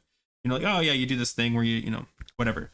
I just think it was, and I'm glad they said from now on we're going to go to the PTR. But yeah, it felt very like, and someone else pointed, I'm going to find it. Thank you. What's up, Bob? Someone else pointed out that it was a holiday weekend too. So at the most, maybe 3 days of testing, like, which isn't enough for something so drastic as, I know it sounds simple. Oh yeah, just make Feral Fairy Fire proc 100%. But the ramifications of it could go on. It just seems so weird. It almost seems like it seems like they meant to put it on the PTR and accidentally clicked live instead or something like that. And they were like, oh no. All right, well, post a blue post really quick. Okay. Because that, to me, that makes way more sense that it was like a simple mistake of clicking the wrong client than it was them actively deciding to like do that. Like, right. And the solution obviously would have been to just roll it back. But instead, they hopped on, created a blue post, put in 24 hours so that we wouldn't realize when the push actually happened. And because they're like, within 24 hours, within like, what? 24 hours, and it was live before the post it was came live. out. It was live like an hour before they made the post. So like, they won't even check. They'll be like, oh, it must be live now. They'll check the PTR first. We got plenty of time. This is like literally like what you do when you like break something and your parents are gonna come home and you're like scrambling to like, okay, what we can say is that we did this, and then they won't know. And that's literally what it feels like. You fix it just enough so that the next person who touches it thinks that they broke it. What'd you do? Absolutely. But the thing is, who? And this again goes back to the Blizzard. Who's in charge? Like, who is the person that's like, yep, that was the right choice? Is it Agron? Yeah, push this live. Go ahead and push it. Yeah, who made the call? Push it. Mm-hmm. Send it. Yeah, and Toys makes a good point. I think Sims are great, but they, you know, like they are a single target, boss not moving, no mechanics to deal with simulation. 100% uptime behind the boss. Exactly. Yeah. But long story short, the blue posts were rough. Like the blue posts. Like, yeah. It's been a rough week for Blizzard blue posts. It's been. So like we've been begging for blue posts for the last like 2 months, and now we finally get them, and it's this shit. It's like, oh my god, put the blue pen down. But Bob yeah, with so the salt and pepper reference, I like it. I mean, I have not been able to keep up with chat. I apologize, guys. There's so much going on. Okay, let me talk about the next thing though. How does this affect feral tanks? I kind of touched on this earlier. Do you think tanks are in a better place? I think they are, obviously, but like, do you think tanks care? Do you think the feral tanks are like, finally? Or they're more like, yeah, we still suck though? Oh, you muted. Majority. There you go. Oh, you're back. Maybe you weren't muted, but it wasn't picking up your mic table. Oh, weird. The last like significant tanking I did was like solo tanking patchwork in Nax, and like I do like when we do Algalon like 10-man, I'll tank a little bit, but like that's at a point where the main tank is already built enough threat to where when I taunt, I got his threat anyway, so it's like not that big of an issue. It's like I haven't personally noticed anything because I haven't been doing it, but in theory, like it seems like a good change for threat for bears because like it's kind of all we got. Like remember we were like threat monsters in TBC for tanking. Mm-hmm. And yeah, in Wrath, and like we were like the chonky boys with the crazy threat, and now in Wrath it's like such a like a shadow of that. Like not the chonkiest, still biggest health pool, not by a very wide margin though. Like DKs are pretty chonky too when it comes to health pool, but like I don't know, bears are not what they were in TBC, and yeah, a lot of that is with threat. Like you could probably excuse less chunkiness if you have crazy threat, but bears just don't have that. They're just kind of like meh at everything. So I think like having higher threat helps a little bit, but I don't know if it's like there's not going to be any bears main tanking progress in phase 3. Like it's not that drastic.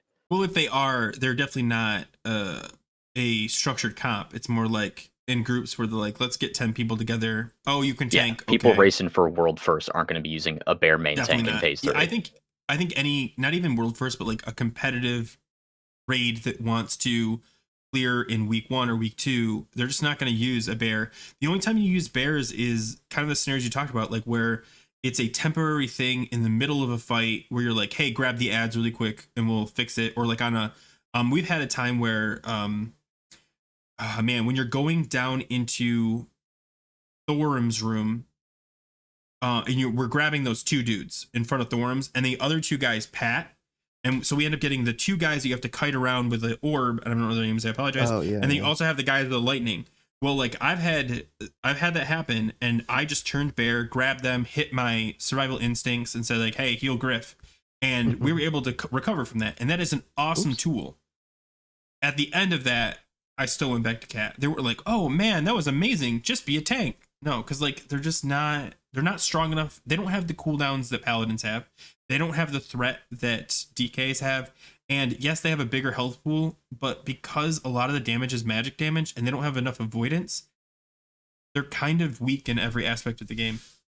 And warriors are kind of shining right now, in my opinion. Warriors? They're gonna get better in phase 3 also. Yeah. Yeah, their mobility is amazing. You can't underestimate a warrior. I haven't raided with a feral main tank all of Wrath. It feels kind of bad. I did it in Nax 10. That's it. And that's Nax 10. It was during relevant content, but still like... Yeah, like I main tanked a few 10-mans also, but it's just because I was the most geared of the tanks that were in the run. That's it. Not because it was the preferred choice. Right. It's not because I was like, it's not because bear was a better choice. It's because specifically my bear set was better than the other tank sets. Yeah. For sure. So I definitely think ferals got a buff, and it was insignificant. And that's kind of where feral tanks are. Which do they need because a bigger buff? Yeah, I mean that's the thing. I'm all for balance, but at the same time, like I don't want to rock the boat with ferals. Like I don't know, it's so tough because we've now had 2 buffs. We are roughly 1 buff away from people just saying, just balance it, just balance us, just balance everything. and we are halfway through an expansion that if they did that now, it would feel really weird. Just really weird. Speaking on buffs, this goes to like their last blue post that they put out about the mage and warrior like ignite munching and whatnot, deep wound munching. It's gonna buff fire mage. Like, oh, they need it. They need it. Yeah, fire mage definitely needs a buff, dude. Like, it's not so much as a buff; it's a bug fix. Like munching is bug not fix, but it's a buff too. It's going to increase their damage, yeah, but it's not like Blizzard is going in and changing a thing to like specifically make them do more damage or just fixing a bug. Well, so you mentioned that, but Sarth mentioned that the dancing rune weapon is bugged, and that apparently I don't know DKs well enough. He said there's like 4 or 5 bugs just in the dancing rune weapon, and if they were to fix that, blood DK DPS would be the best DPS in the game. Do you want them to fix the bug? I don't know. They already have 2 OP specs. Do we really need a third one? I mean, maybe hot take. See what I did there, Fire Mage. But I don't want to play a buggy game, dude. Like, I want to play a game that works the way it's supposed to. Yeah, and I keep mentioning other people, but like, I think it's important to get a lot of different people's point of view. And Ruggs mentioned that the DPS is not a limited number. Like, if you give ferals more DPS, you're not taking it away from other people. You're just making ferals. So like, a lot of people are like, oh, by buffing ferals, it's really indirectly a nerf of warriors. And I think that's a bad mentality to look at it. I think it's they buffed ferals. Your raid will do more damage now. And if warriors need a buff, which I'm, again, not against, they need a buff. If it's a bug fix, you're right. They should just fix the bug and stop worrying about, I think we're past the point where you could be like, well, it wasn't like that in Wrath. Bro, we're done with that. Like, we're past that point. Just make it so that people enjoy playing their classes. But things like these munching things, though, they've been known about before, like, Wrath. Before phase 1. PTR, Wrath this beta. Is on the beta. Yeah. Yeah. So like, so let's back up and Blizz explain. saying it takes 8 months, a year to fix these little bugs? Like, well, let's back up and explain munching in case you guys don't know what we're talking about. I know what it is, but Table, do you have a grasp? I know roughly what it is. Do you have a better grasp on it? You have a nature's grasp on? Sorry. On munching? Yeah. Yeah. So it's basically like for ignite munching. Like, you know how ignite works. Like, you get it's the dot, the ignite dot. If 2 spells land at the same time, it won't increase the damage of ignite based on both of those spells. It'll only do it for one of them. So what mages have to do right now is they literally use a weak aura that lags them for a split second so that their spells aren't landing simultaneously, because they work off a hot streak procs. They're casting fireball most of the time, and then they get a hot streak proc, so they get a pyroblast. But if you hit it too fast, the pyroblast and the fireball will land at the same time, and not both. Like, they don't both add to ignite. Only one of them will add to ignite. So they use a weak aura to lag themselves for like a split second, so that they don't land simultaneously, so that both of them add to ignite. So it's like a player like fix for the issue, but like not every mage is doing that. So there are a bunch of mages that are losing damage to ignite when they could not be if it just worked the way it was supposed to. And then warriors have something similar. It's from their rend, I want to say. Deep wounds. Deep wounds. Oh my god, it's the same thing. Yeah, if you get consecutive crits, they don't always both add to deep wounds. So I'm gonna make a guess on why this is so complicated to fix. Because I think Kirby mentioned this is a spell batching issue. When the spells come in, probably the way that they control the ignite buff is when the batch comes in, it determines, hey, does it buff the ignite? Cool, hits it, and then it does that again for each spell, and it hits it again, but it's not stacking it. It's just replacing the first ignite buff with a second. So in order to fix that, they probably have to come up with a new way to write the ignite, which does take time, because it is, when you rewrite code, which they haven't been doing, this has all been just like small fixes, database changes, things like that. It does take time to test, and especially because they're running on like 2 devs, and all this takes code, about 3 phases and a beta. If you ever touch 15-year-old code, I guarantee you it is what's called spaghetti code, where it's just like stuff just buried in the deep corners of a file called like m.php or m. I'm trying to think what letters they use. LUA. They use Lua. I'm trying to think what else they use. Yeah. And you gotta like WTF. find it. And you're like, okay, yeah. It sucks. I work in PHP. That's why I said PHP. But I program in like a billion languages. Not bragging, just pointing out that I'm familiar with other ones. But yeah. So I do think it's annoying. I'm shocked that it's taken. We're like 6 months in, right? When 8 did it months? launch? September, Launch? October, November, December, January, and then so 8 months. We're 8 months in. Jeez, already. Yikes. That's a long bug fix. Beta was 2 months, 3 months. Broken And server like, call and that like broke Kirby rails was saying reshifting. right Yeah. here, it took them 3 weeks. Remember in the beginning of TBC when they were messing with, they were basically trying to break power shifting, and this was like around when Druid started using weak Troll's Blood to force energy The ticks extra tick. sooner and stuff. Yeah. It took them 3 weeks to fix that. It took them a long time to fix. That was like a fundamental thing. Like Feral Druid was borderline unplayable, and it was like complete dog water damage for Without 3 shifting. weeks until they fixed it. It took them 4 hours to nerf the warrior. The fire weapon thing. Yeah, the fire weapon. I'm shocked they fixed that, to be honest, because I actually like that as I like stuff like that, like little cheese mechanics. And it wasn't The thing that's crazy. weird though is like the fact that they fixed that means that like they've set a precedent for fixing bugs now. So now like they have to fix the bugs. Yeah, but man, I feel bad for the devs because it's likely very old code, and they're just like, oh, man, not another one. It also doesn't help that like WoW players are toxic as hell. Like they fix that bug, warriors start crying about it. It's like, dude, don't cry that fiery weapon got fixed or whatever. Like cry that there's a bunch of other stuff that made you have to use that. Like in order to be competitive. Like there's bigger problems. That's the bear weaving. Like people are like, oh, bear weaving, they killed it. It's like, do you understand that bear weaving was never supposed to be part of this game, right? Like you understand that like this is theory crafting because of how nerfed we are. Like this is not an expected mechanic. And everyone's like, oh, bring back bear weaving. You're like, it's the thing though, is like Blizzard can like, it's like with anybody who creates anything and then hands it off to somebody else to enjoy.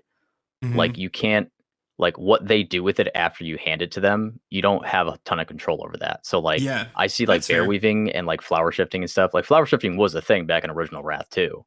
So that wasn't anything new, but bear weaving was new-ish. Like there were like Kirby said earlier, there were people towards the very end of Wrath who were like, you know, Pharaohs were getting like kind of not bored, but like they were wondering how far they could push things. And like Mangle Weave was it, like people were messing around with the idea back then. It was not refined or anything like that, but like, you know, it's emergent player behavior is like the buzzword. Like just because Blizzard has like intentions of what they wanted a class to play like or a spec to play like doesn't mean that the players are going to stick to what Blizzard expects them to do or whatever. They're going to find new ways to do things, new ways to optimize, new ways 100%. To squeeze out a little bit more DPS and whatever. I don't think that should be punished necessarily. That's part of that. I think some of the coolest stuff. I mean, is it Metagoblin or is it Willy? But someone was making videos on like weird specs of TBC, like spell stacking rogues and yeah, they nerfed it. I mean, what a cool idea. Like let them be creative and I mean, rogue wearing nature damage gear, like that's like silly. Could you imagine like the fun stuff? Like I think it'd be so cool. And one of the other things I hated was when they nerfed I mean it makes sense why, but when they nerfed all the classic stuff that was percentage based, and you're like, oh man, this one thing, like I think Scarab lasted for at least 2 expansions. I can't remember what it was called, but it was like when you heal 20% of your healing is turned into a bubble. Oh and yeah, the Scarab 20%. It scales. So people the thing that was the trinket version of Valinor, basically. Yeah. And I thought that was really cool that people were like looking at old content to come up with creative ways to essentially abuse a mechanic. And everyone's like, oh yeah, but who cares? Dude, we're still doing it. I farmed 30 crystal yields the other day. Oh my god! I killed like 800 not 800. I killed a bunch of dig rats. The stupid dig rats. Oh my god, that's like so stupid. We're still doing that stuff. Like we're like degenerates are going to be degenerates. Like if you take away the one thing that I'm degenning over, I'm just going to find something else. Like I helped Bob today with farming a trinket from Shattered Halls for him for his dodge set for Togc. Oh yeah, the Colossus. Awesome. Yeah. Yeah, I was like, Bob, what are we doing? Like, what? Shattered halls Yeah, for a but trinket? It's the one where you block Isn't that so much fun when old content buried deep inside something, you and a buddy are like, hey, let's try this thing. And I get why, because it can cause an imbalance. That's why Blizzard wants to keep it, to a minimum. But at the same time, like, man, like, what a cool idea when people are coming up with all these like the tier 1 druid healing thing Nerf. that lasted the tranquility thing. That was such a crazy good idea. And I'm not gonna lie, I had no plan on playing Resto. I went and tried to farm that set because I was like, even if I'm never gonna go Resto, I think it'd be cool to do that. Like, I think it'd be fun. See, like, selfishly, like, I think it's cool that existed, but selfishly, I'm upset about it because they didn't remove those parses, so now I don't have my 100 parse on Resto weaving on Vesix anymore. Yeah. Hey, that's or not. I would have had that'd 100. be so cool. Warcraft logs. Resto druids Warcraft logs are some of the quietest healers because they're not Valinir and they're not, and I thought it was so cool that finally, like, you hear something about Resto druids, like everyone's watching videos on Resto druids, and it didn't even last a week, I don't think. It was like, nope, done. That felt bad. That felt really bad. Especially, have you guys tried to farm Molten Core? It sucks. I two-manned it. Sucks. Those guys that want to get that 8-piece, it's 8-piece, right? It's the 8-piece set. Yeah. They had to put that. This wasn't like, half-assing.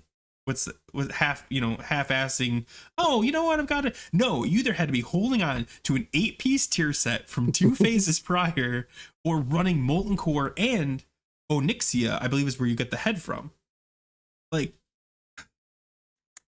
congrats, pump. I mean, that's how I feel. Yo, but Moonkins can possibly have like an ignite munching thing happen with our next tier 4-piece bonus. Do you know it's happening, or is it a potential? Potential, because I don't know if it was ever a thing. I haven't like researched it a lot, but it sounds like the same thing. Our critical strikes from Starfire and Wrath cause the target to languish for an additional 7% of our spell's damage over 4 seconds, which sounds to me exactly like ignite. So like if we cast a Wrath is in the air, and then we queue up a Starfire lands at the same time the Wrath hits the boss. Will that munch? Is Blizz looking into that too? Yeah. I don't know. I would make a fuss about that. Not because it's a bug, but because the worst thing that can happen is while they're doing this fix for mages and warriors, they could be looking into other specs that could in the future. And if they're doing that now, you want that fixed before you find out. You know what I mean? Like, even if you just put it in the back of their heads, like, oh, let's check the balance code to make sure it's also not stupid. If only there was like a content creator Discord that Blizzard was involved in, and I could like post this on there. That'd be really sick, dude. Are you being sarcastic? Because honestly, post it into the void, and then if Blizz somehow sees it and reads it, then yeah, that'd be kind of cool. Okay, so the next topic, and I think this is actually a pretty interesting one. And I am almost afraid to say it out loud because I'm avoiding saying stuff like this. Are ferals going to be S+ tier in ICC? I think it's probably too soon to tell. No, Bob, we're not in it. S+? S+. Okay, and let me back this up and explain it. The current trajectory of ferals is very good. I'd like to see the data on all of that, because I've heard a couple people say, like, mainly Sarth, I'll put his name out there, like, saying that Feral Druid is projected to be the rank 1 DPS in phase 3. And that's it's like, a pretty good voice. You sound just like him. Compared to, like, where are the other DPS, like, the Sims for all the different melee classes that he's comparing that to?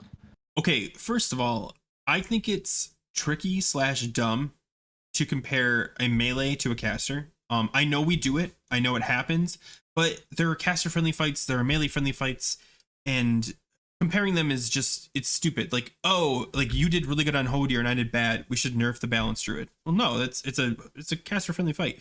But if you compare two melees, I think that's a slightly better comparison. Now, Sarth made the comparison of a sim we did prior to the nerf buff that happened, which was 17.1 is what we got. Table mostly did all the work. I did basics. He solved the equation to get us up to 17 something. Apparently on the feral or the druid discords, they got all the way up to 17.4. Now, whatever. Can we trust sims? I don't know. Apparently warriors were at 16.7, but we were looking at logs and it showed almost every class in the 20k range. Does that have something to do with an ICC buff? Does it have something to do with hysteria or something else being buried in there? We don't know. Cleave damage, yeah, like could be buffs, it could just be fight length. Cleave, yeah, cleave could be a factor. You're talking about that sheet that I did, right? Yeah, and it's I have it somewhere. And there's the links to each of the logs too. And when we went to it, that's what I was doing. We saw the fight lengths, and all of them were less than 3 minutes, like a lot less than 3 minutes.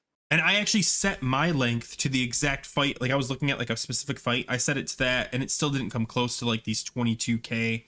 So I don't know what it's gonna look like. Here's what I do know: ferals scale really well with armor pen.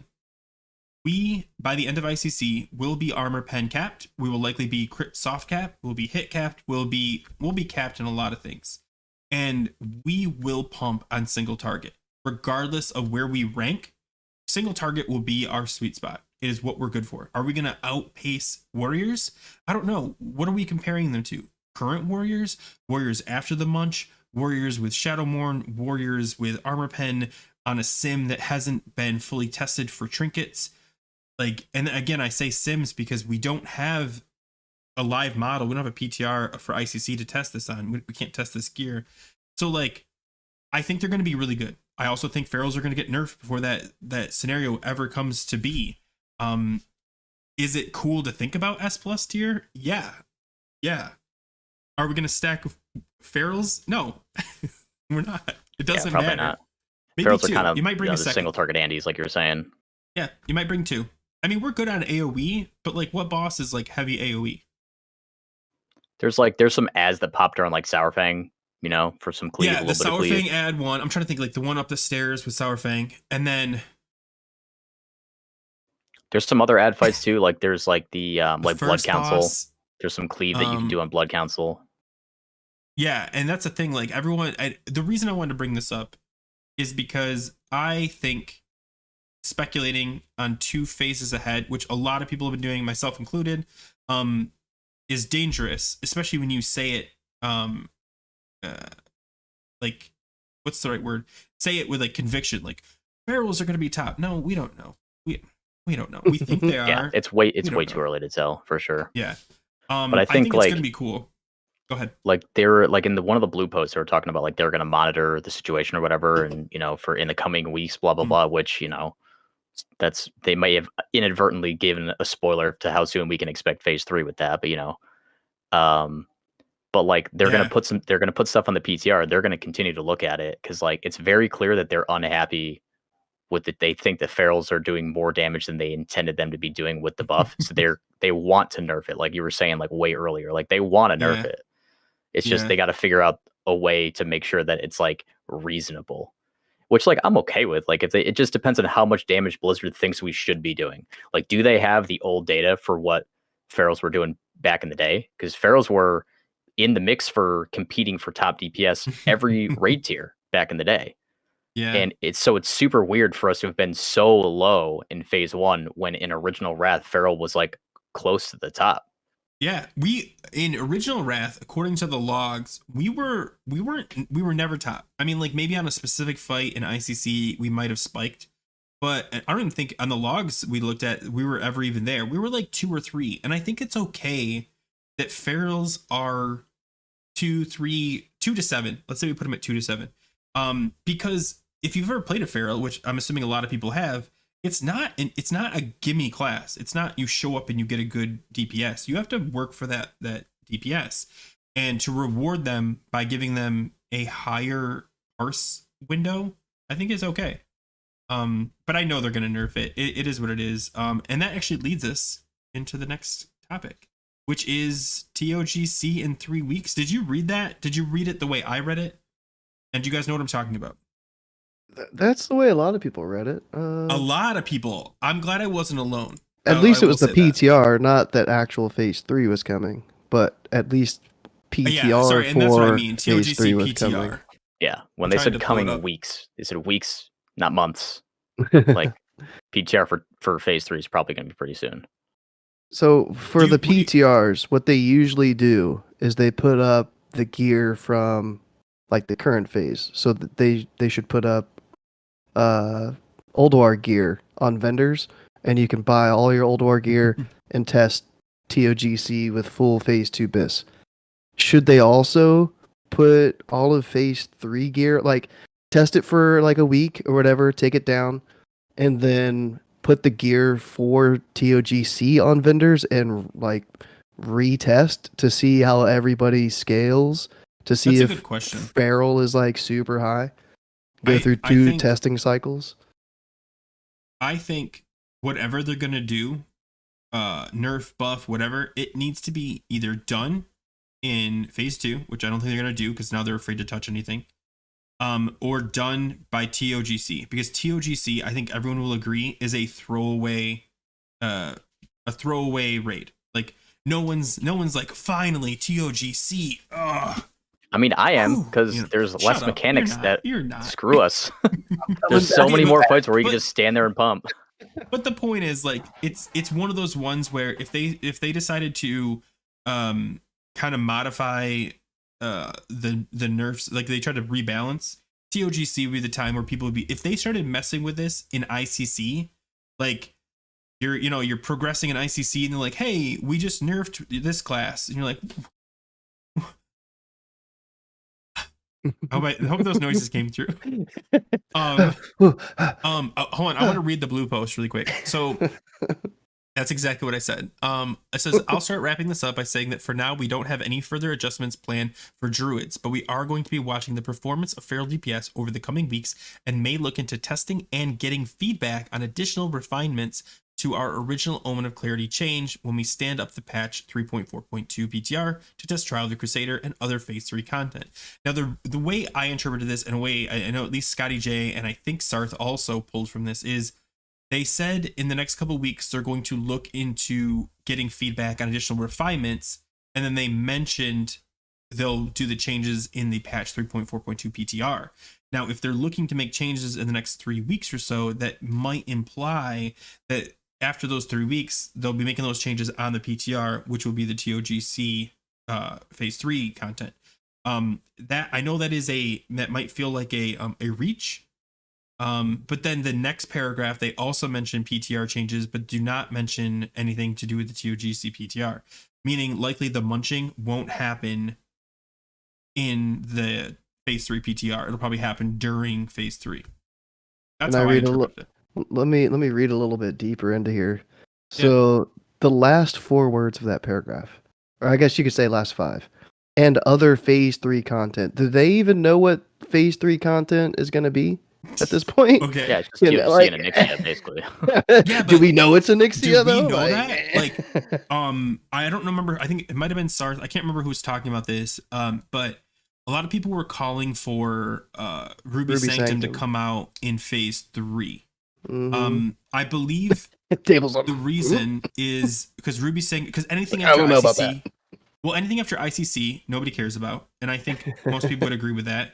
And making a separate phase. I mean, what do you do with a phase 5? You get BIS and you pump and you go back and you try to like solo as much stuff as you can. What do you do? Before or after you sell your account? No, let me explain this better. Okay, every phase is tied to a season for PvP.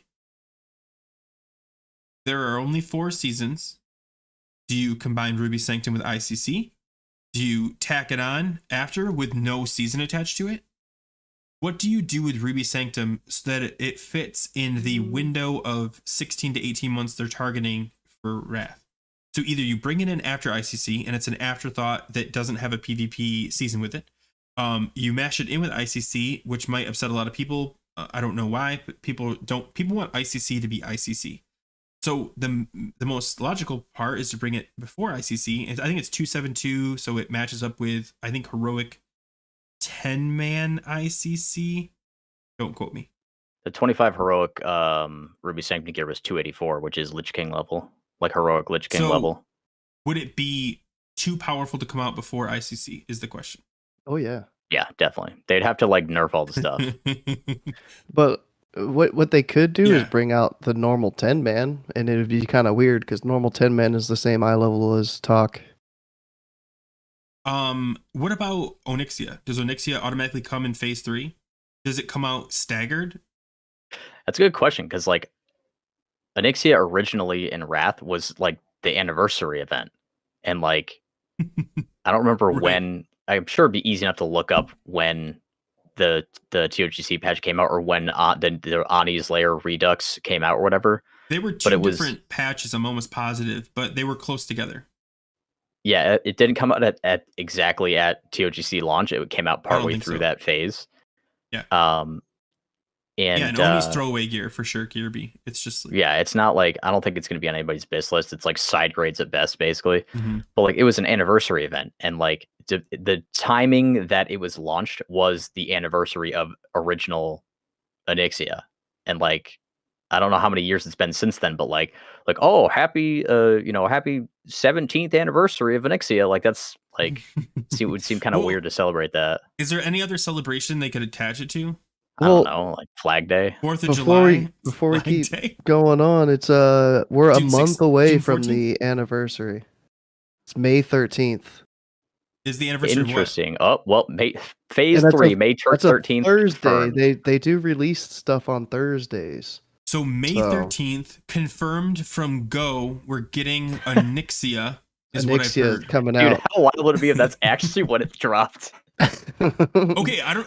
Hold on, let's take a poll. I mean, it was simple to look at. I mean, all you gotta do is Google this stuff, dude. When do you guys think phase 3 is gonna hit? When do you think phase 3 is gonna land on our doorstep? I'm gonna say May 13th for no particular reason. Yeah, mine's middle May anyway. Mine was like the next week. I was gonna say May 20. I'm gonna say September 4th. Ooh. How awful would that be? Ooh, no, 2025. No, it's gotta be sometime in May, like late May at the latest, I would say. Maybe early June. Would you be able to continue doing Ulduar for 2 more months? Yeah. 2 months? All right. I'll say I mean, at this rate, that's how long I'll need to get my XT bracers. I'm ready for the Ulduar nerfs. So if we go if it's 2 months away, if we go 1 more month, and then we have like a 1 month of nerfs until the next phase, I'd be happy with that. Well, we talked about this. If it's only a month away, then if it's only a month away, then like it's too late to nerf it, I feel like. But if it's 2 months away, then nerf it. Yeah. Are you ready? Like if they nerfed it tomorrow, would you be mad? Tomorrow, I'd be kind of mad. Like we've killed everything, but we don't have everything like solidly on farm yet. So it would feel almost bad to like get nerfs and then it's easy before we like actually like made the content our B word. You know what I mean? You can say it. It's okay. We're far enough into the stream. It doesn't matter anymore. Yeah, man, I can't get Dreambinder to save my life. I lost mine. I don't want to say I lost it to a hunter. I think that I joined a guild where a hunter already had it prioed, so it is what it is. But it did drop and go to a hunter. It is what. I did get the other one, so I'm happy. I don't know. Man, do I want to say that? Am I over Ulduar? I don't know if I'm over it. I don't mind running it. I don't care anymore. I'm at the point where I do have to consciously remind myself how cool Ulduar is every time I step in foot there, though. Yeah, like I don't want to say like I'm not over it in the sense that like it's boring, but like I've done everything. There's no, except for parsing, there's no step up unless I start doing speed runs. There's not much left to Ulduar. Like there's gear and there's parses, and I guess a lot of people that's everything. But to me, it was experience, and I've experienced this, like that one time where you did the thing, and I've experienced the full clear, and I've done all that stuff. I'm over it. Like I could, if they nerfed it, I wouldn't be mad. I know a lot of people might be just because they don't want it ever nerfed. But yeah, I'm over it. I said this before. I'd be fine if they nerfed it once I did everything. I've done everything, and I know a lot of people are struggling still. Like, I'm still seeing posts like 10-man non-hard mode, and you're like, oh man, that must suck to only be able to do non-hard mode when they really want all that sweet gear. Yeah, the homie Panda does like 5 full normal mode raids every week. And it's like, damn, dude. And like, you just know there's bonus gear if you just do this extra mechanic that your raid can't handle. Yeah, I don't know. Man. I if they wait until phase 3, I'd be fine. But like I'm saying, like if I had to vote, I'm a shrug. Like, whenever, I don't care. Yeah, like, I'm kind of in the same boat. We're 13 weeks in. We still haven't had a 1 night full clear. So like I'm over having 2 nights dedicated to Ulduar per week. Do you think, let's say they don't nerf it, like they just say, hey, TOGC is coming, we're not going to nerf it, you're going to get gear and it'll make it easier to do that. Do you still see yourself running TOGC day 1 and Ulduar day 2? Are you going to try to fit it into 1 night? What's the pace people are looking for here? I guess it depends on how many Valeniers any individual raid wants to have. Yeah, that's such a big factor. It also depends on what they do with Ulduar gear in Heroic Plus. Like, are you going to be able to get fragments in a Heroic Plus in phase 3? Yeah, fragments man. Plus, you shouldn't, but fragments in 10-man possibly. Oh, hey, yeah, that's what I meant. Like, can you do 10-man? Some questions. Yeah. Well, no, but like so much. Like the Heroic Plus, what are you getting out of that? Like, it should be 10-man Ulduar. Is it 10-man? Okay, what about 10-man defense hard mode protocol gear? Beta? How do you get 10-man hard mode? Oh, that's fair. Hard mode and normal. Is hard mode is from the last boss, but the other gear is from the other bosses. Multiple tiers where like there's Heroic Plus, which exists now. There's Heroic Plus Plus, which is 10-man, and there's Heroic Plus Plus Plus, which is 10-man hard mode. Like, I'm being serious. Like, is that no? That's fair. That's absolutely fair. Actually, yeah, that makes sense because the fact that they called it alpha, like they have 25 alpha, other letters. Beta, I don't know them all, or however many letters are in the Greek alphabet. Like alpha, beta, zeta, gamma, omega. We get beta. Is I'm normal. sure there's weird ones that nobody knows. I'm gonna look at the Greek alphabet zeta, right now. Epsilon, heroic. Bro. If anybody was in a fraternity, I bet they have to memorize. I know a lot of fraternities made you memorize the Greek alphabet. Alpha, beta, gamma, delta, epsilon, zeta, eta, theta, iota, kappa. Oh yeah, kappa. Omega, beta, zeta. Lambda, mu, nu, xi. I think is how you say that. There's actually a lot that I don't remember. Yeah. I think the roadmap should be, we will be Dude, any random person who tunes in the stream right now would be like, oh god, these ferals are at it again with their calculus. I know, when I read delta, I was like, oh yeah, delta, because like that. Yeah, the worst airline. Delta, it's the delta of a thing. No, but like the delta of a whatever. I don't want to get into it. Like the wiggle room. And so that's how I learned it. The wiggle room. Anyway, actually, that's a good idea. Like give that to Blizzard for free. Like, yeah, dude, hard mode, 10-man hard mode gear. Like, add 2 new defense protocols in the next patch, and the harder one gives you the hard mode gear. Yeah, that totally makes sense. Do you think? Okay. This is a legit question. Do you think Blizzard has figured this out yet, or they're still guessing their way through TOGC stuff? Like, if I was Blizzard, I would already have a roadmap for TOGC, or phase 3 we'll call it. I'd already have a roadmap for phase 4, and like, here's what's happening. Here's what with the gear, because like, man, this light is like annoyingly bright. Here's what I think. The biggest concern is TOGC tier gear.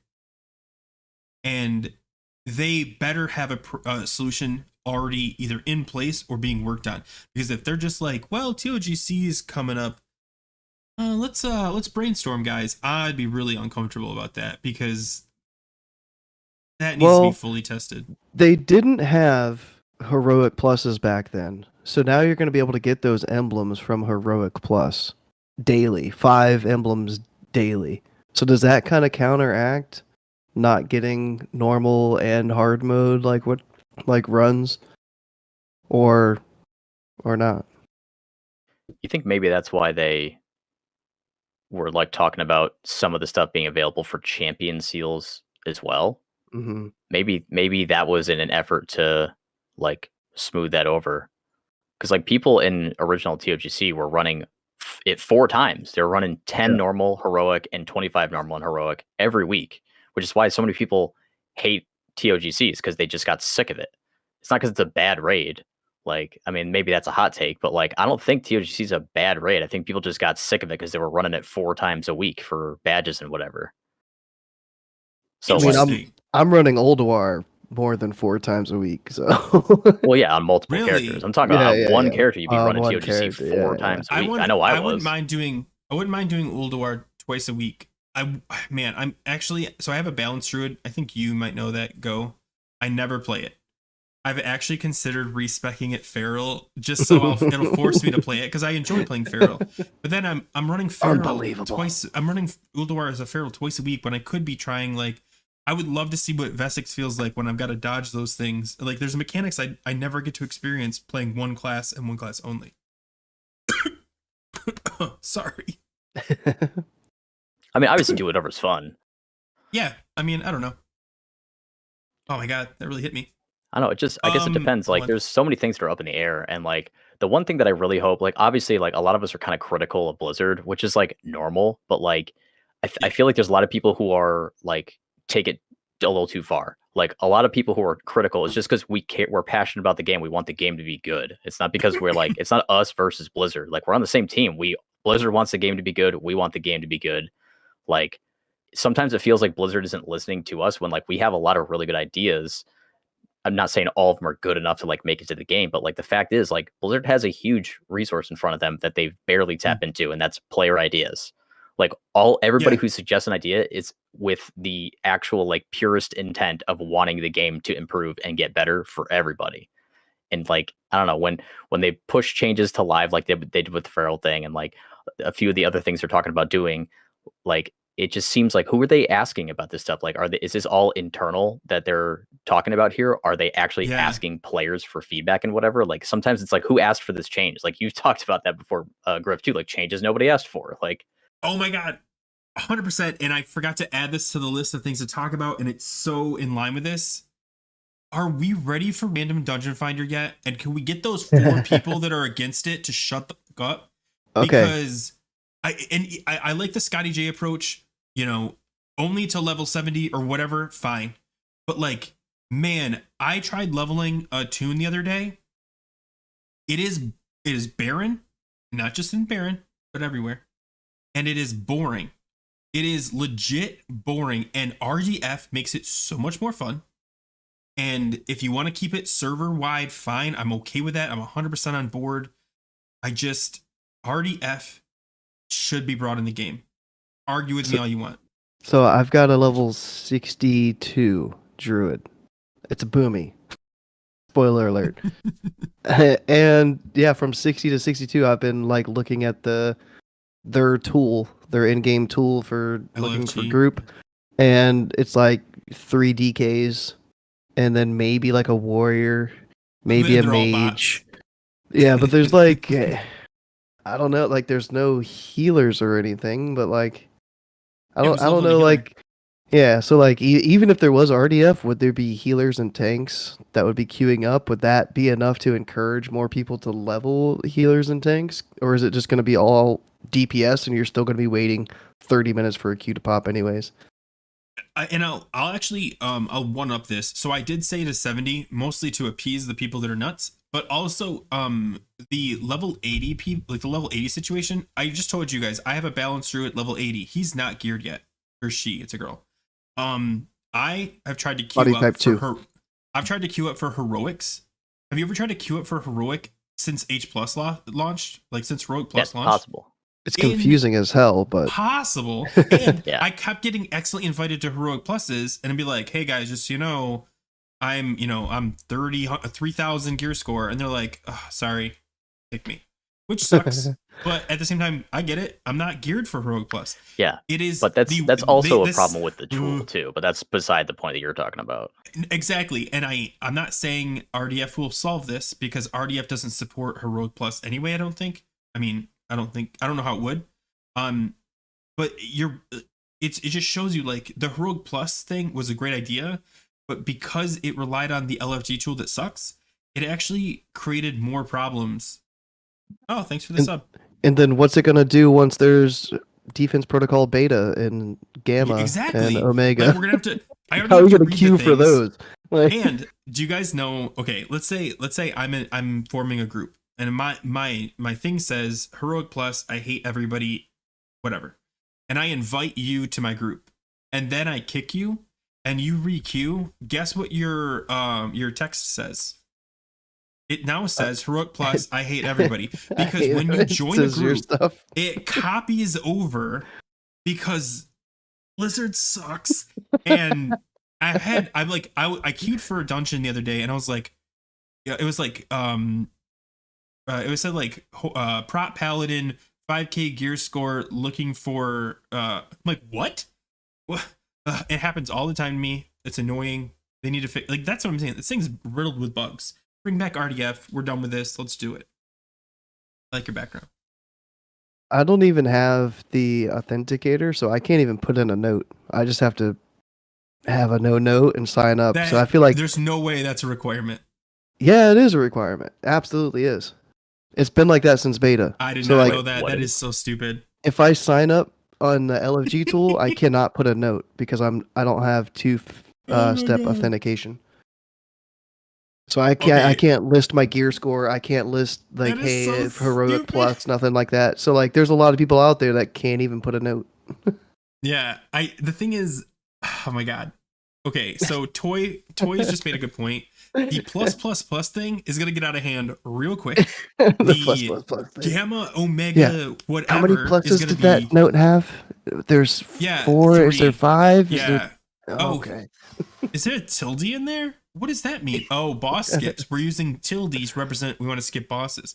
And then a number after the tilde, you just said how many bosses you want to skip. Is that heroic plus or is that heroic I'm just T? kidding. Is that theta? That's what I mean. Yes. It's no better than LFG.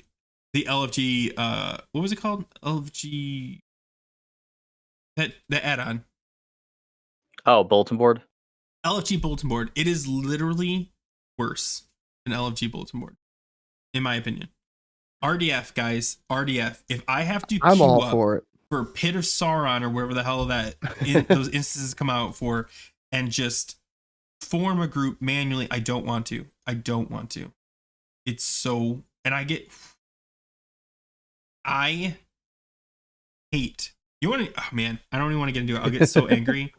I've had so many bad experiences in heroic pluses, and it's because the guy who forms the group now is somehow in charge of everything. And that goes to people's heads for real quick. Like,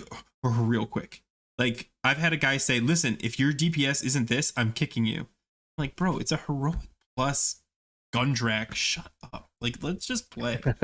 And yeah, it's the power trip. Whereas RDF, you just form a group and you're like, and the tank gets to be the dick. Which is expected. Come on, let's be real. The tank's allowed to be the dick. That's just the rules. But for real, I hate it. I hate it. The thing with RDF though, when I was leveling on the Caterpie server, was I wasn't able to roll need on cloth gear as a boomy. So like it just bringing back the tool itself, I think would need a couple tweaks. I don't know what tweaks it would need overall, but that's something that felt really bad as a boomy trying to level up to 60. Yeah, man, RDF is one thing. I'm trying to look this up to make sure I don't misspeak. I think definitely at the end of the day, I don't envy Blizzard at all for like A, having to solve all these problems, and B, having to face like the quote unquote feedback from players about anything that they do change, as we can see about what happened with Ferals this past week. Like, holy shit. Yeah. People going on Reddit forums, yeah. Like it's the weird thing where it's like, yeah, they're trying their best, like, or are they? Like, we don't know because they don't communicate with us as much as they probably should. But like, I don't know. It's just this weird amount of like friction between players and the devs, which was like existed to some extent throughout the entirety of WoW, like basically since late original Wrath. I don't know. It just feels kind of weird. Like it almost it's like the devs are afraid to tell the players stuff because we're gonna freak out. Because the and toxicity then, of it. And then exactly what they think was gonna happen happens. They talk about something and then we freak out. Like it's a vicious cycle. But like if you keep an open line of communication, it's not as jarring. You know what I mean? Like if a month ago, like we've heard a leak about the feral change at least a month ago. Like Go and I did a video about a leak that we heard that ferals were this exact thing was gonna happen a month ago. And that means they knew about it a month ago, and they could have said, listen guys, we're working on a change to ferals, freak out in the comments and we'll read through it and get your feedback. Maybe they have even expressed what the changes were. It could have avoided a lot of problems in the future. And yeah, they would have had a month of PTR testing on it too. Well, but either way, like you're saying, like people would be upset. People are upset no matter what you do. There is no like, oh, we did it right, so they're all happy. No, like there's no, you can't win. It's people on playing WoW. They're mad. I do want to read this really quick. As far as the Heroic Plus dungeons, they did say in a blue post, we are exploring plans to add challenges to Heroic dungeons as the expansion proceeds, which would also provide more valuable rewards. Now, that is different from just, extending the Heroic Plus to Heroic Plus Plus. They may instead, for like Heroic Plus hard mode, or maybe for Gamma or Omega, instead of just increasing the damage and adding, I don't know, what do we end up calling those things? Affixes. An affix, yeah. Instead of doing that, maybe they come up with, I don't know, like something different other than just like Mythic Plus basic affixes. I don't know. I still think they're going to do something like that. And I would love to not be in the dark about it. Yeah, it'd be cool if Blizzard would just communicate with the players a little bit more. Like at the very least be like, hey, here's what we're thinking of doing. We're going to put this on the PTR at this particular time. If you're interested in helping us test it out and give us your feedback, this is the time to do it. Like something as simple as that. There's so many players that are like ready and willing to hop on the PTR to do stuff like that. It's free testing. Like why wouldn't they want to do that? Why would it's a free resource for them, and it makes the players happier. So many cool bugs that way. Like honestly, like, and not even like cool bugs in the fact that like, oh, look how we can abuse it, but like, hey Blizzard, look at this. Like the DK, remember the DK idol that was like absolutely broken during beta? Yeah. Like if that would have rolled out like that, oh god, like so PTR is important, and I'm glad that they're embracing it. I definitely think ferals are going to stay competitive, even if they nerf us. I think we're still going to be competitive. I think TOGC, it's time. Don't delay it. And I think Ulduar is probably going to need a nerf soon because a lot of people are still struggling. Well, I think 12 that, weeks in. 12 weeks in. Boomy's been ahead of Feral for all of Wrath, I think, and now Feral's ahead of Boomy, and that feels kind of bad, and I don't think we're going to be able to catch up to you guys.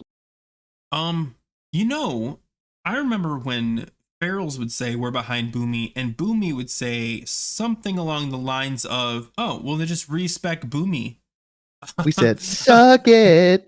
Welcome to the other side of the coin, my friend. There's a druid spec that you can switch to. That's also DPS. If you want to increase your DPS, check out the balance tree on the left side of the screen that you apparently have never glanced at because it's better. Just get 18 pieces of gear that's separate from your agility pieces, and you'll be fine. Man, all I'm saying is that on Classic Era, you have to go into the balance tree to get Omen of Clarity. That's all I'm saying, bro. It's true. Circuit 1 of the World Tour, I was technically a balanced druid because I got Omen of Clarity. Even though I was in cat form the whole time, I was still technically a balanced druid. I'm trying to think. Man, didn't Wowhead put out new charts? Yeah, they did. I can find it. Yeah, Feral's like 7th or something. Blizzard opened up a can of worms though when they said due to player feedback. So that just means if anybody whines, yeah, that just means if you cry hard enough, we'll backtrack. We will cater to your needs as long as you make enough noise. Okay, I know you guys can't see it yet, but it's on the screen. I'm essentially just showing the DPS. In case you guys are wondering where ferals fall, this is the damage, not boss damage over 1 week. All bosses, we ended up 7th. Well, wait, which one are you looking at? The overall damage or damage The to first boss? one. I did the very first one. Overall damage? It does, I don't. Is there a title to it? I didn't look. I Yeah, just there's clicked the first one. 95th percentile or there's overall. Here But we there's go. overall damage Yeah, and I did damage to overall boss. damage. Yeah. So we're 7th. Balance is 8th, 9th, 10th, 11th, 12th, 13th, 14th, 15th. Not bad.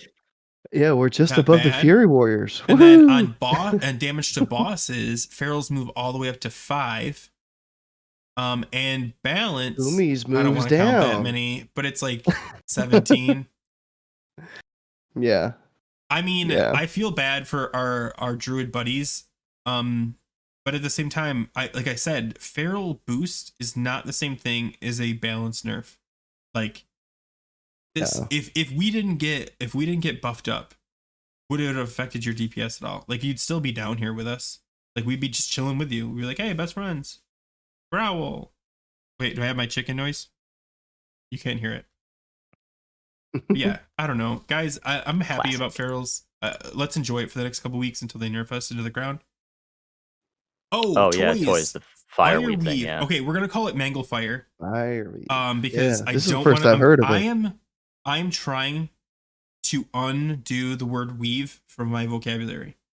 I know it's a crazy idea. I'm too far gone. Okay. It's basically you can fit a mangle in. You can fit a mangle maul and a bear fairy fire in. If you're like low on energy, you fairy fire cat, spend it on a shred again to drain your energy. Then you go bear, mangle maul, and then as soon as the GCD is over, you fairy fire in bear and then go right back to cat. You're in there for technically 2 GCDs. You go back to cat, you land back in cat form at like between 50 and 60 energy.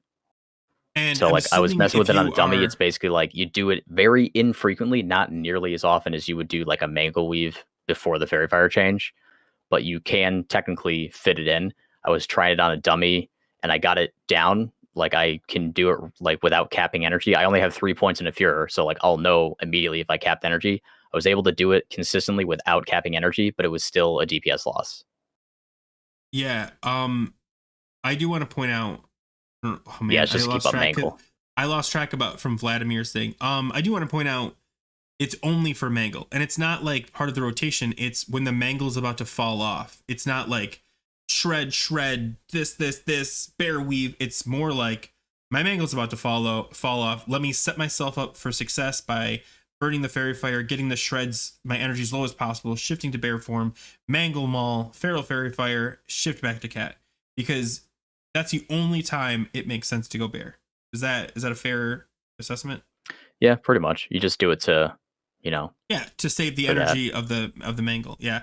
It feels bad. The thing is with them adding back in Gift of the Wild's ability to proc Omen, I don't know if we'll even want to do that anymore. Because like you could just because like you would do that when you didn't have an Omen proc and Fairy Fire is on cooldown. But now, if you're low on energy, you don't have an Omen proc and Fairy Fire is on cooldown, now you're going to hit Gift of the Wild. Like, there's still not really a reason to go back to Bear. I also want to comment on Vladimir's post. I have not seen any threat problems at all. I have only done VOA and Ulduar, though. I skipped the heroic yesterday because it was Oculus and I was like, and then today was Gundrak and I couldn't get a group because it was like 40,000 DPS, no tanks or healers, and I wasn't about to tank. So I don't know if they secretly fixed threat for cats. Quiet, don't tell anybody. It's really initial threat's the big problem, like Berserk opener threat. And that was the problem before too. Like I would run into threat problems before I even hit bear form one time. Yeah. So like that's still a thing. That's not going to go away. I think it's funny that people would always associate the threat with bear weaving. I don't think bear weaving helped, and I definitely hurt you. But like, I don't bear weave, or I didn't bear weave in 5-mans, and I was still pulling off the pallies. Like and like I'm like begging for salves. Like, come on, hit the salve. It's more of a snap threat thing, though. Yeah, like there's definitely fights where like over the course of the fight you creep up on the tank because of bear weaving. And like usually that doesn't happen anymore, but initial threat is with Berserk opener is still a problem. Mm-hmm. Well, we'll see. I mean, keep in mind, even from the original buff, we're still only about a week in. we have a lot of time to find out what the best rotation is. I want to point out, Table, you down? No, you're over there. Table is working on a rotation, like an updated rotation guide.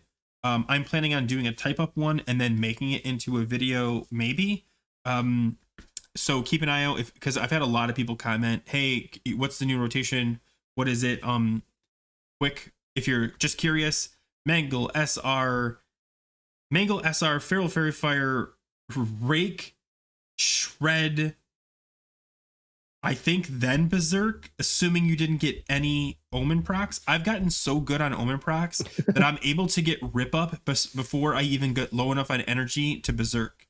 Like TF Berserk. Like it's so crazy. So like that's the main opener is Mangle into SR. It's basically the point now where like you can get your first rip on the target without being out of energy. You can get your first rip on the target before you even hit Berserk. So your entire Berserk can just be shreds now. It's no longer. I think if you wanted to look at it as like, you know, on a larger level, on a macro level, the overall rotation or the overall priority list is easier. The opener is harder because it is so RNG based. Like, slow the Berserk down. You know, like it's not just this Berserk. It's like, hey, your energy might just be at 80 still. You need to use it to not waste Berserk like that. Yeah, I think like the priority stuff is more or less the same as it was before. You know, all right, good. Your uptimes and all that. Cool. Anything else, guys? Do we miss anything? Oh. No, we still do. We talked about a lot today, guys. I want to talk about your phase 3 DPS. So you said you were simming 17.4k. Phase 4. Phase 4. Oh, ICC. Mm-hmm. Oh, yeah. okay. No, I think what's your phase 3 was 12 plus. I don't remember. I honestly, that was the problem. When the buff came out, we were all into speculation on ICC, and we just skipped over Togc because that's when you get the ARB cap. You said you've simmed a little bit of phase 3 today, right, Table? Yeah, I did. What kind of numbers were you getting? I still have it up right now. The last sim I ran was 12,378 with a plus or minus of 330. Okay, because Balanced Druid is looking at about 12,110 plus or minus like 317. It's pretty healthy. So, yeah, it's right there. That's right with us. Okay. And that's before nerf. So if we get nerf before Togc, you're probably going to be above us in single target fights.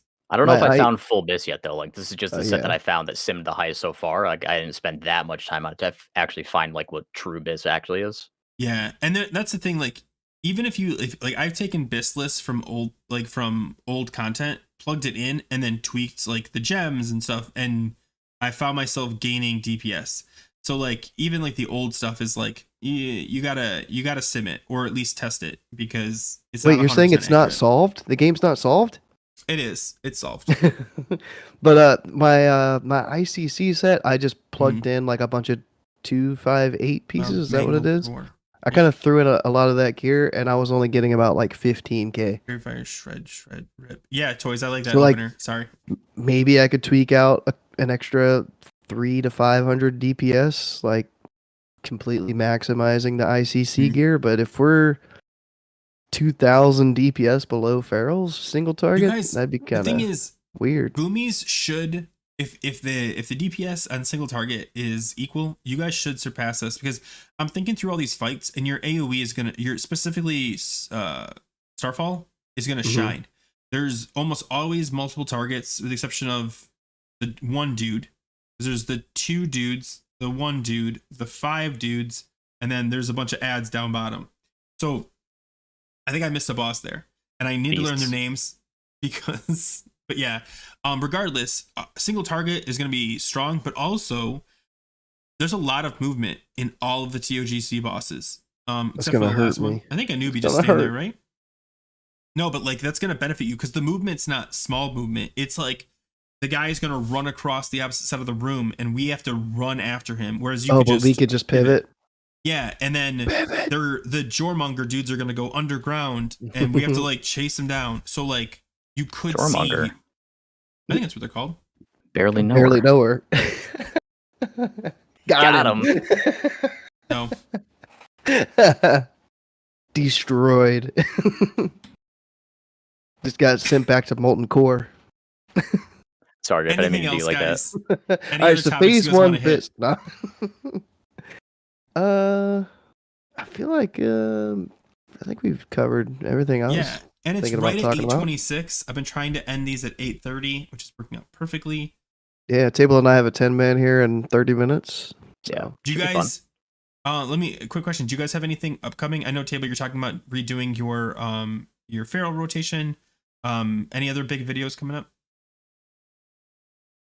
Not really. It's really just going to be the guide that I'll be working on. It's like the most of the time that I spend on that, other Okay. than just like playing the game.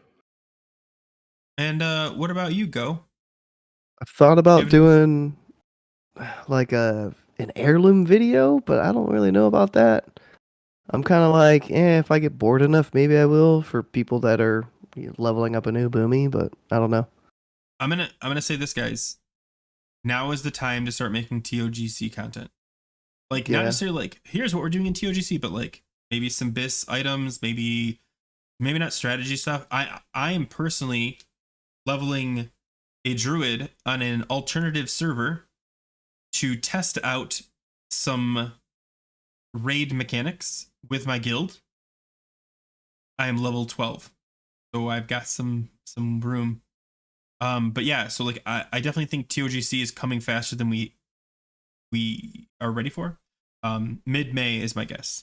So I guess, if you're trying to think of videos to make, TOGC related is probably the way. I'm gonna make a video on how to joust, and you guys are gonna absolutely hate it because it's stupid. Jousting is dumb, and I like doing it. And oh yeah, I was gonna do one maybe on like the BOE gear for phase 3 and like the emblem gear. And other than that, there is a phase 3 Boomy BIS set, which I haven't been able to create a better set for sim-wise. And it's 1 point shy, 1 hit rating shy of cap. So it's 16.99% hit when we need 17 for cap. And there's no way I would ever do that. You're fine. You're fine. Yeah, but I'm also like, I'm kind of over that whole like, this is the best in slot set. This is what you need to aim for completely. So like I've already started to move away from that like the past couple phases. So like I still need to get a video of like what I'm looking for phase 3, like how I'm planning on gearing up. Do I want to go for the new 4-piece first, or do I want to go for other pieces? Yeah. So that'll be coming in the next couple weeks. That'll be a good video. Yeah, I think that'd be interesting. Yeah. I'll watch it. I might even thumbs up the video.